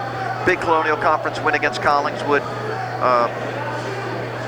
Christian Scannell, Anthony Rislow over there. Anthony standing up right now. A great career at Deptford High School. Anthony's one of my favorite people. He and I have a special relationship. We talk with each other all the time. There goes Savaianaya again for the snap and spin. 8-1, and that's going to be the final. Savaianaya with his second straight district title after finishing second as a sophomore. Wins titles in his junior and senior year. And 8-1 win, and we go now to 220 pounds, but we're going to take a break. More action coming up after this timeout.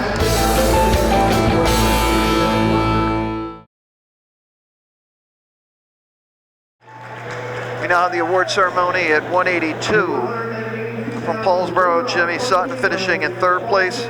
Second place, Alston Holmstrom of Gateway Woodbury, and the winner from Clearview Regional High School, junior Gary Searle. Okay, 220 pounds, and Dean, one guy I've been impressed with all season, I had a chance to see West Effort 2 or 3 times, Mark Fisher, 29-4 coming into the tournament, has a couple wins to go with that, so he's now 31-4. That's Francis correct. Waymiller, And as Deptford is his opponent, so a sophomore, Waymiller, Fisher, a junior. As he's come through the tournament, as you were saying, Fisher, he's gotten 2 pins to get to this point. He's doing very well. First fall came in 1 minute and 10 seconds. Next one in 1 minute and 23 seconds. He placed here last year as a heavyweight, was it not, John? I will have to check on that one. I know he did finish second.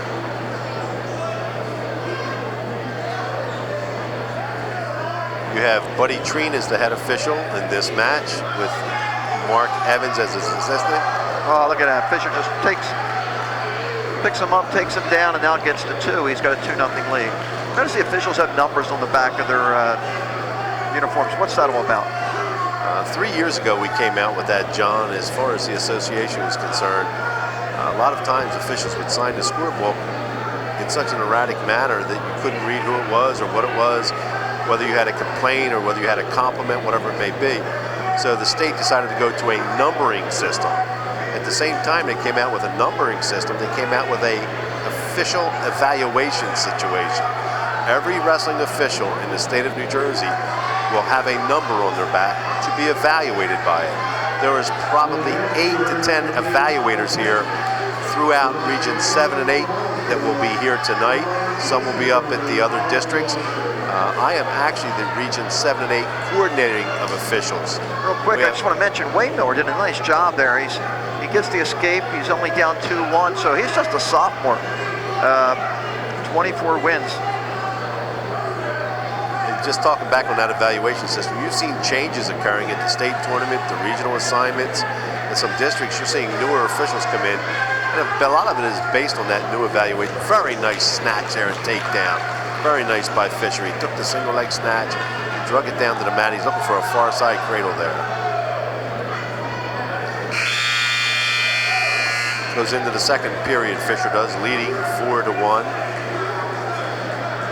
Joyce goes to the green wrestler, he defers. Defford's wrestler is going to take the bottom.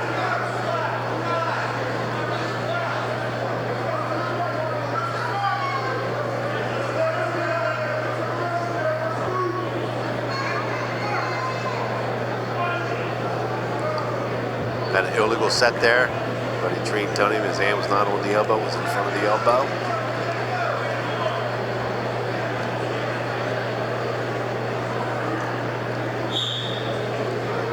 No, they do have these records are updated right now. This time I was adding wins, but I guess they updated them when they gave us the match sheets.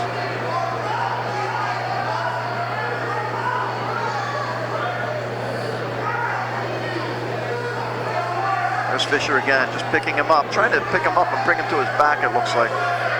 Oh, that Defford wrestler's getting rough there in the face. 1 point green. There it is. Unnecessary roughness, illegal.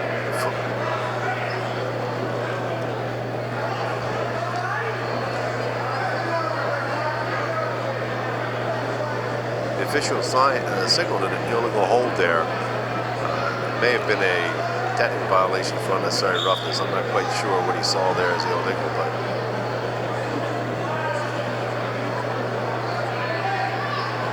5-1 lead now for Fisher. Fisher had pins at 1:10 and 1:23 in his first 2 matches. Fisher's got that near side cradle again. If he can lift that leg and scoop that and let it go.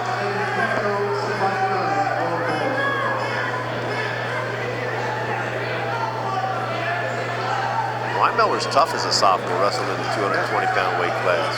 Now 5-2. 5-2 still with 50 seconds left to go here in the second period.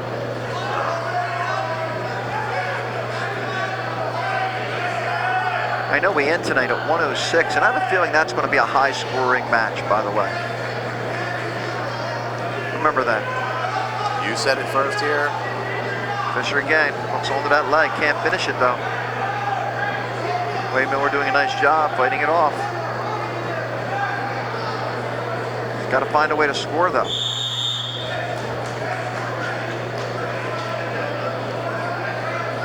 .24 seconds here with 5-2, second period. Wayne Miller's down by a score.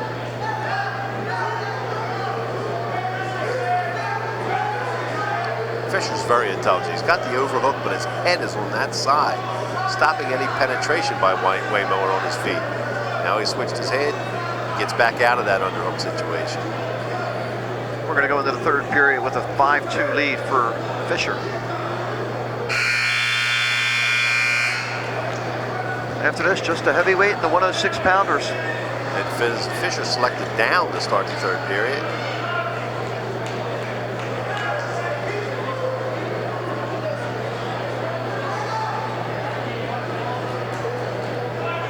Caution. Caution on top.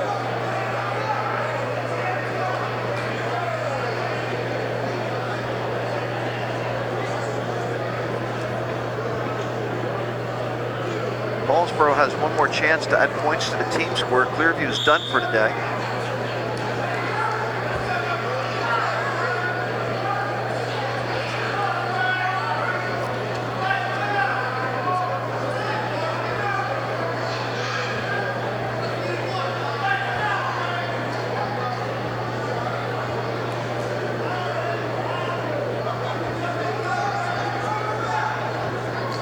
Fisher's on the bottom. He's trying to clear his hips out there. Reach back for a little switch. Was futile attempt. Wayne Miller is riding very nice on top there. Wayne Miller needs to get out to the side though. Yeah, he's got to work on some pinning combinations here. He's got to get Fisher to his back. He's down 3 points. Riding's not going to work right now.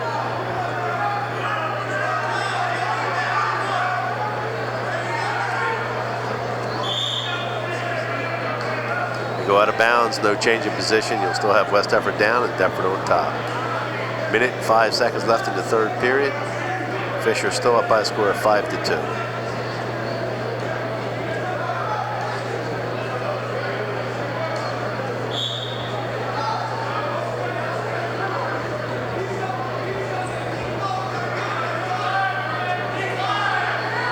Fisher in real good position now.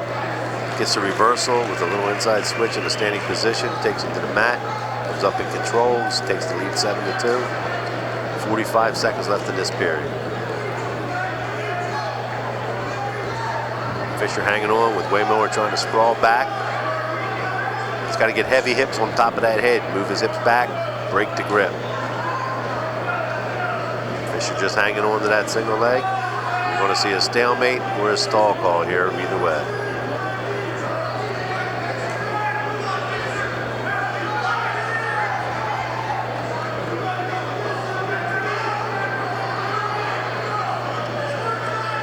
Wayne Miller running out of time. Fisher's going to, looks like he's going to win this match. That final 10 seconds. Yeah, the reason why you didn't get that stalemate or stall call was Wayne Miller actually came out from underneath and put a cradle on Fisher, but Fisher never let go of that leg.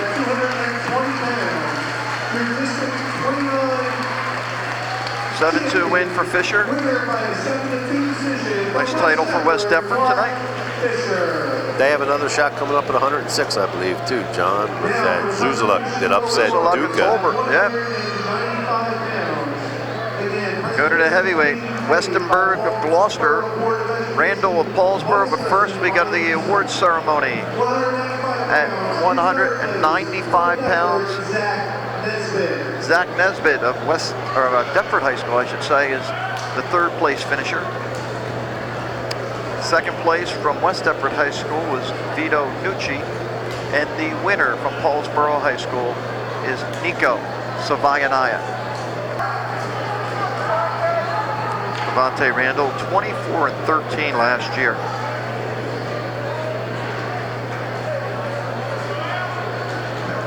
Actually, he lost last year. Ultimate tiebreaker to Westenberger. 2-1, it must have been in the district final. Westenberger was first in the districts last year. Did they meet in the dual meet season this year? That's what I'm thinking. It would have to be for Randall to be a higher seed. That is correct. I believe Randall beat him in the overtime situation there also during the dual meet season. So these two are like evenly matched.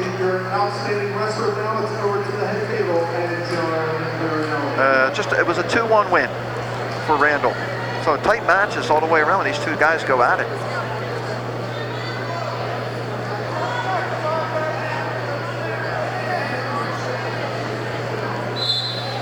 Westenberger is senior. 100 career wins. Seeing a lot of that today. Going for 101. Especially with Gloucester being such a new program, you know, you look at schools that have historical situations there with the 100 wins, that's outstanding for a wrestler. But when you start looking at the school that just brought wrestling in recently, and when I say recently, it hasn't been all that many years, and he's already had 100 wins, it's great.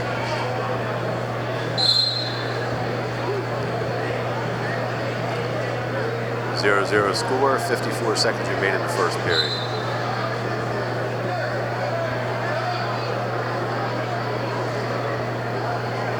I mean, you grew up in Paulsboro. I should say Gibbstown, but I mean Gibbstown, Paulsboro. Was it just automatic you were going to wrestle? Your brother wrestled? How did you get involved? Yeah, it goes back to the old historical stories where Sam Evangelista would have that rec program set up with Army, Navy, Air Force, and Marines. And because your friends did it, you did it. You just went out for the team and everything. And just got a taste of it and just enjoyed it. I wrestled at Paulsboro, like you said. I went to Temple University after graduation. I worked for 5 years at Moorestown High School and coached up there at Moorestown High School with the infamous Jack Welsh up there, and it was a real nice opportunity and situation.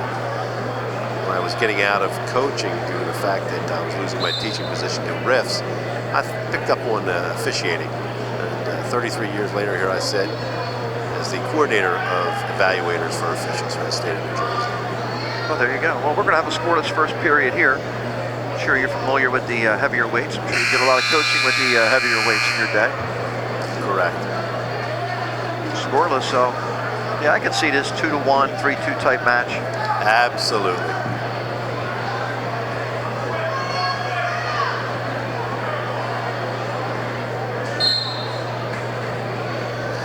Devontae Randall there with a little spiral ride. He comes up with a one-on-one. But Westenberger back up to that little pop-up stand-up, and there goes Devontae Randall picking up a near ankle and breaking the hips. He's got to keep him on the mat, though. He can't let him out. Fresh start. Let's see if Westenberger does that same thing again with that little pop-up 4-point stance. It's so hard to stop in the heavyweight division. We go back to the center. 1:42 left here in the second period. See if Randall does that same move again. There's that spiral ride again. Controls the hips, keeps him down, makes him flat. So hard at heavyweight if you can't get your hips clear to get them back up underneath of you. That top man has got to ride, or you can get out to the side and ride that one-on-one that Paulsboro's wrestler's got that one-on-one wrist ride there.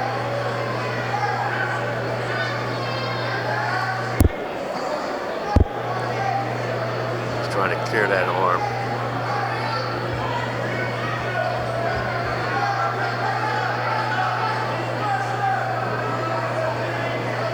Paulsboro over the years has had some really good heavyweights. Yeah, for like Ruffin, Curl, Hester. Randall to trying to add his name to that list. Yes, they've for some odd reason seem to have heavyweights that were really good all along the history pretty much. Westenberger was just crawling out there with Randall not being able to keep him in. 42 seconds left. Two officials talking to each other there. Are they talking about stalling? What do you think they're talking about? They could be talking about what restaurant they're going to. I was going to say, that was my next thing. You don't really know what they're going to be saying. Randall once again with that spiral ride, wrist ride one-on-one, controlling his hips. If Randall gets through this period in the 0-0, it's going to be a real tough match. Stall warning against Westenberger. Now see, if Randall would stay out to the side and not go back behind him, he would not be looked at for stalling. He's got to stay out to the side. He's got there. There he is. He's out there now. That's good. Westenberger once again is basically still down on the mat there. There's 5 seconds left in this period. Randall a fourth and a second. Westenberger a third and a first. We go into the third period, 0-0 in this heavyweight match between Gloucester and Paulsboro.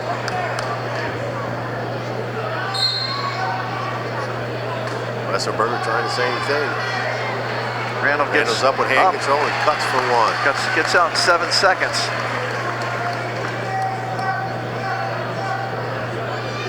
Wonder if we'll see a shot here, John.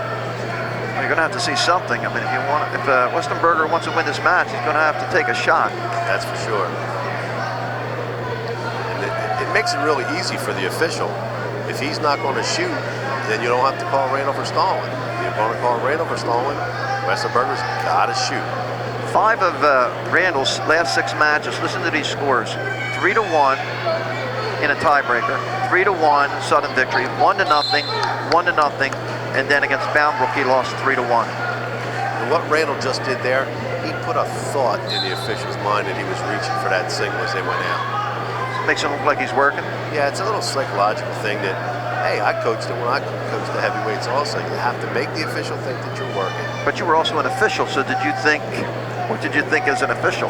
I'd be walking back to the center circle telling him that was no shot. Exactly.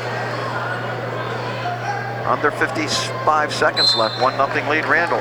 See, now that was an attempt right there, but Westenberger was backing up, so. Westenberger tries to take the shot that time. Could get very interesting if this official decides to hit Paulsboro's wrestler. Each would have a stall warning. Up 1-0. Randall catches a peek at the clock. There's another shot at that. Yeah, it looks like Randall backed up there. See, that is that really a shot, or is he just going down to one knee and dipping?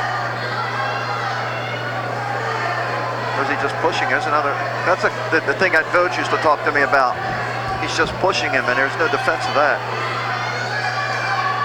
Yeah, in the rule There's a stall warning against Randall now, so now 12.8 seconds left. In the rule book, the wrestler who's doing the pushing must give your opponent the opportunity to come back into the circle.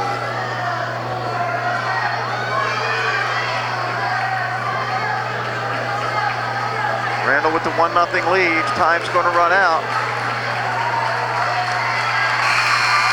And Randall wins his first district title, avenging last year's loss to Alan Westenberg, 1-0. Randall. Score of 1-0 to 2014 District 29 champion from Paulsboro. As we get ready for 106 pounds, let's go to the awards presentation at 220. And in third place at 220 pounds from Clearview Regional High School was John Bonner. Second place, Deptford High School, Francis Waymiller. And the winner at 220 pounds from West Deptford High School, Mark Fisher. Duca was the #1 seed at this weight class. Right. Duca, I was going to say, Duca's the #1 seed. Actually defeated both of these wrestlers during the regular season. And that's what probably gave him the #1 seed, to be honest with you, by common opponent and each other. They looked at that very strongly. Zuzulak with a nice win, 3-2. Yes, and that 3-2 win that I was talking to you earlier, I told you, Zuzulak took it down with just less than 2 seconds on the clock. And it was a 5-3 win for Duca in the regular season.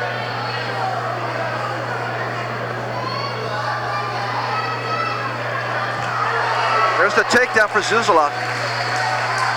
Seems like they always have that one lightweight who shines in district time. West Deptford I'm talking about.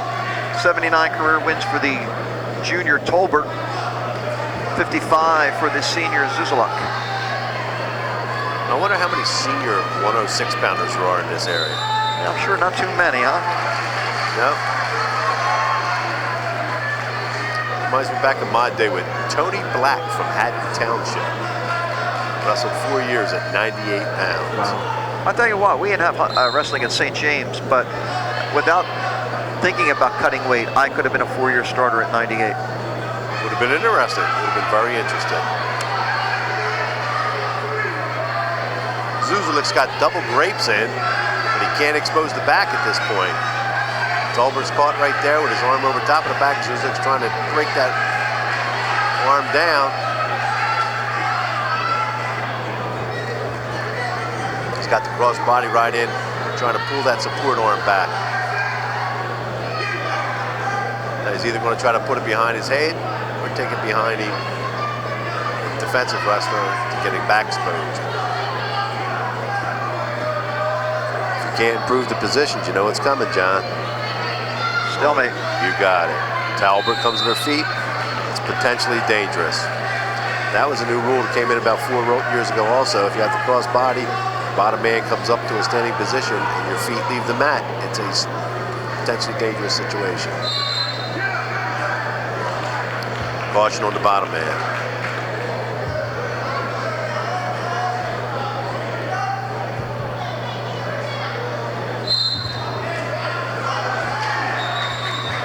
Got a whistle. We have a caution. Yep. Second caution on red. Zuzlik thought so. He just stopped wrestling, but then the official was hesitant to call it, and then he saw that it was a mistake, and then he did step in. That's 2 cautions on Zuzlik and, excuse me, from the Clayton wrestler, Tolbert. It's only in the first period, so we'll have to watch that. As I said, Zuzlik grinds it out all the time. Very tough rider.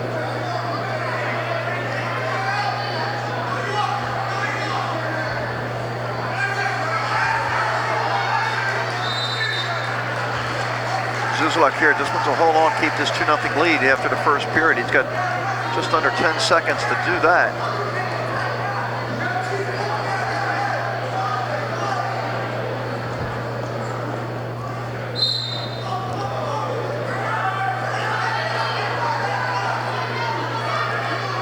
Conclusion of this match, we'll see the awards presentation in 2 weights, heavyweight and 106. Then we'll have your MVW and the team championship. Dan Antonelli, Frank Damager. Intense look there. Dan's done a great job. There's a kid that went to, not a kid anymore, huh? Wrestled at Delsey under Steve Isles and just came into Clayton and did a great job with this program. I actually saw Dan at his brother's wedding. He was amazed that I was at his brother's wedding. And his brother married one of my very best friend's daughters, and that's how I got invited to the wedding. But when we met each other, all we did was talk wrestling. There you go. Great, great family, the Antonelli family. Tolbert on top here to start period number 2. He trails 2-0. Tolbert's got a real tough hammerlock on that arm. He's got to keep it against the body and keep it at that 45-degree angle so he doesn't make any illegal. We're potentially dangerous. Zuzlik spins out. He's got to clear that head. Tolbert's got to hang heavy. He's going to let him out. There's the 1-point escape. 3-0 lead, Zuzulak. Tries to get a takedown on the line, does not get it. We go back to the center with the 105. Left here in the third, or in the second, I should say. I wonder how bad Zuzlik's hand is. I saw him shaking it between the first and second period with that thumb heavily taped out there. Hopefully it's not a serious situation. It's going to harm him going into the regions. Nice cross-grain low signal in there. He's burying the shoulder. He's going to clear that foot. He stands up with it. Tolbert with a cut through and roll. Got back points too. So he's got a reversal and at least 2 coming for backs.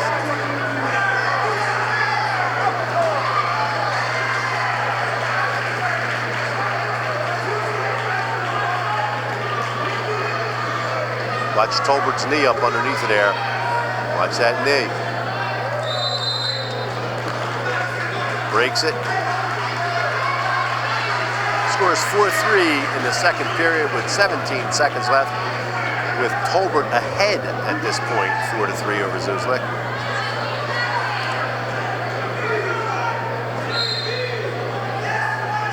Tolbert's hanging on.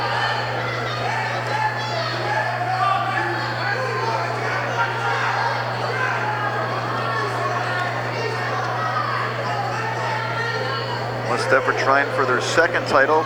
Clayton Gloucester trying for their second title. One will get it. 4-3, we go to the third.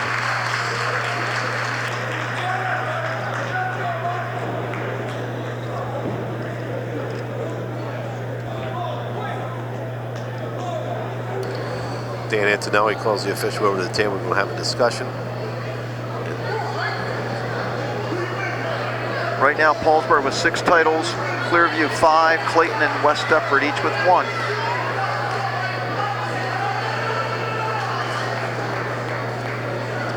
As you saw there also, during that discussion time, one official stays in the center 10-foot circle with the 2 wrestlers so nothing happens while the head official goes and discusses the situation.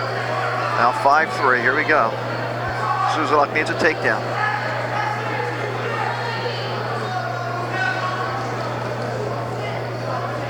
If I'm not mistaken, I believe Talbot took the bottom and Zuzlik gave him the escape to start in this position.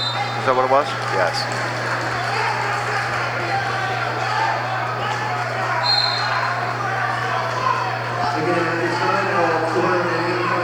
Zuzula trying to get on that leg. He's taking the shot.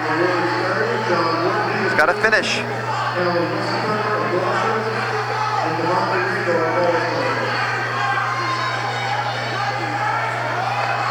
Zuzula did hit that low cross grain on the other far side, but Talbot able to reach over and grab that ankle, and we get a stalemate. Have a minute and 19 seconds left in the third period. Zuzula is down 5-3.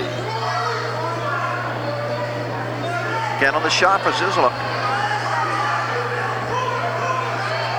Now, do you see West Deptford taking all the shots, or what? I see West Deptford. Well, there you go. Tolbert just attempted something there.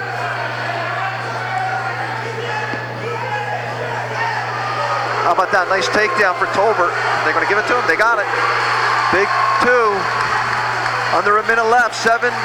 4-point lead for Tolbert. Last year he finished 3rd. We have a discussion between the two officials on that last call at the out-of-bounds line. West Deptford saying they should wave it off. Let's see what happens. Here we are. Gonna go over to the scorekeeper. Obviously, Mr. Roberts and Mr. Moriel, the two officials, had a discussion, and they decided that the takedown would stand.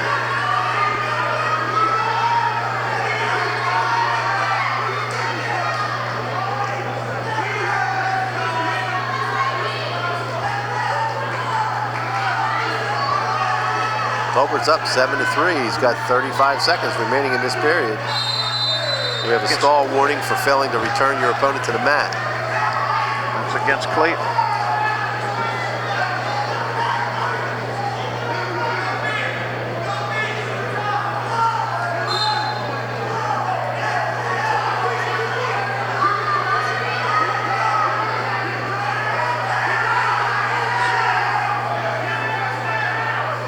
Tolbert's going to get some points here. He's got back points coming. He's got that bar arm in there, and he's tilting him right there. He's got 15 seconds left. He's got at least 2 more points coming. He's going to get it.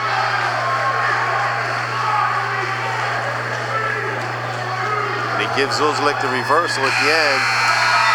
Tolbert wins 7-2. Should it be more than that? Because I can see the back points put up there either.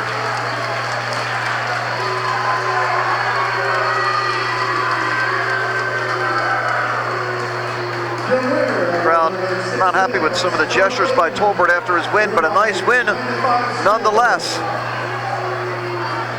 And we're going to have the award ceremony for the last 2 weight classes.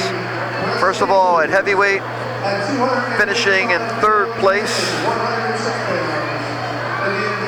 from Clayton John Worthenby, in 2nd place from Gloucester, Alan Westenberger, and the champion at heavyweight from Paulsboro High School, Devontae Randall.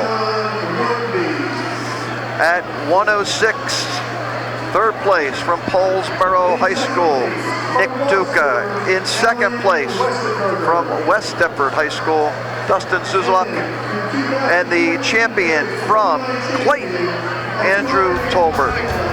We will take a break, wrap things up after this timeout.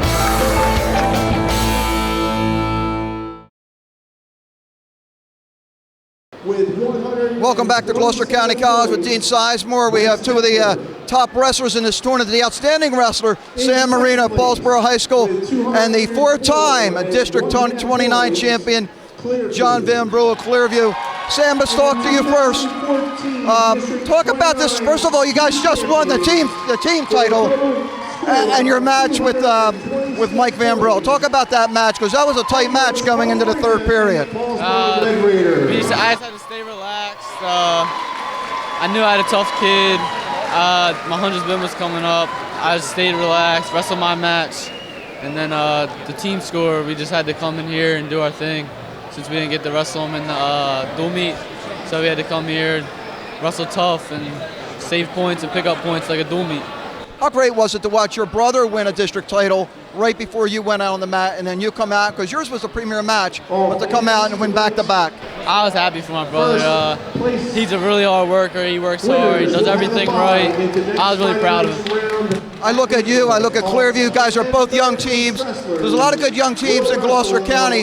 You look at next year, it should be another good season for Paulsboro, huh? Yeah, we should be all right next year. Congratulations. I think, John, this is the third year I've had you in here. It's got to be bittersweet. Your brother was in the final, too. He had a tough match, but you guys have had a great year. First of all, let's go back, because we didn't have a chance to talk to you since your state championship. You brought it home for South Jersey, a little pressure because you guys had to pull it out. What about the season you guys had this year? We're really proud of the season we had. We're really proud that we were able to work hard all year and accomplish what we wanted to accomplish. It's hard to win 4 district titles. I know your dad never did that, so you got that up on him. But talk about that. Was that a goal from the beginning? It was never. It was something in my hindsight, but it was never something I really tried to pursue. And but I'm glad I won. What do you know about upstate? I know you don't want to look past regions, but you got to be peaking at 145 throughout the state. What's your thoughts? Upstate's pretty tough, but I think I can hang in there with the best of them, so I'm excited to see how it turns out up in Atlantic City. I know you're graduating, but me and Dean talked about all night how young this Clearview team is. And it must be pretty cool when you can go in there and wrestle with these guys every day, because you're always going against some top competition. That can only make you better. Yeah, of course. Our wrestling room's really great. You know, wrestling with Eddie Lankowski and Kyle McMahon and even others on their team makes me really get better, and I think we improve as a team all year. And it was nice to get McMahon back this year, because you missed him last year, right? Oh yeah, McMahon's a huge part of our lineup, and we were glad that we were able to get him back. John, congratulations. Dean, we talked about Paulsboro. It looked like they were to win the team title. 226 points, 204.5 for Clearview. West Deptford finishing third. But a great one. Paulsboro wins 6 titles, Clearview wins 5, Clayton Glassboro wins 2, and West Deptford 1.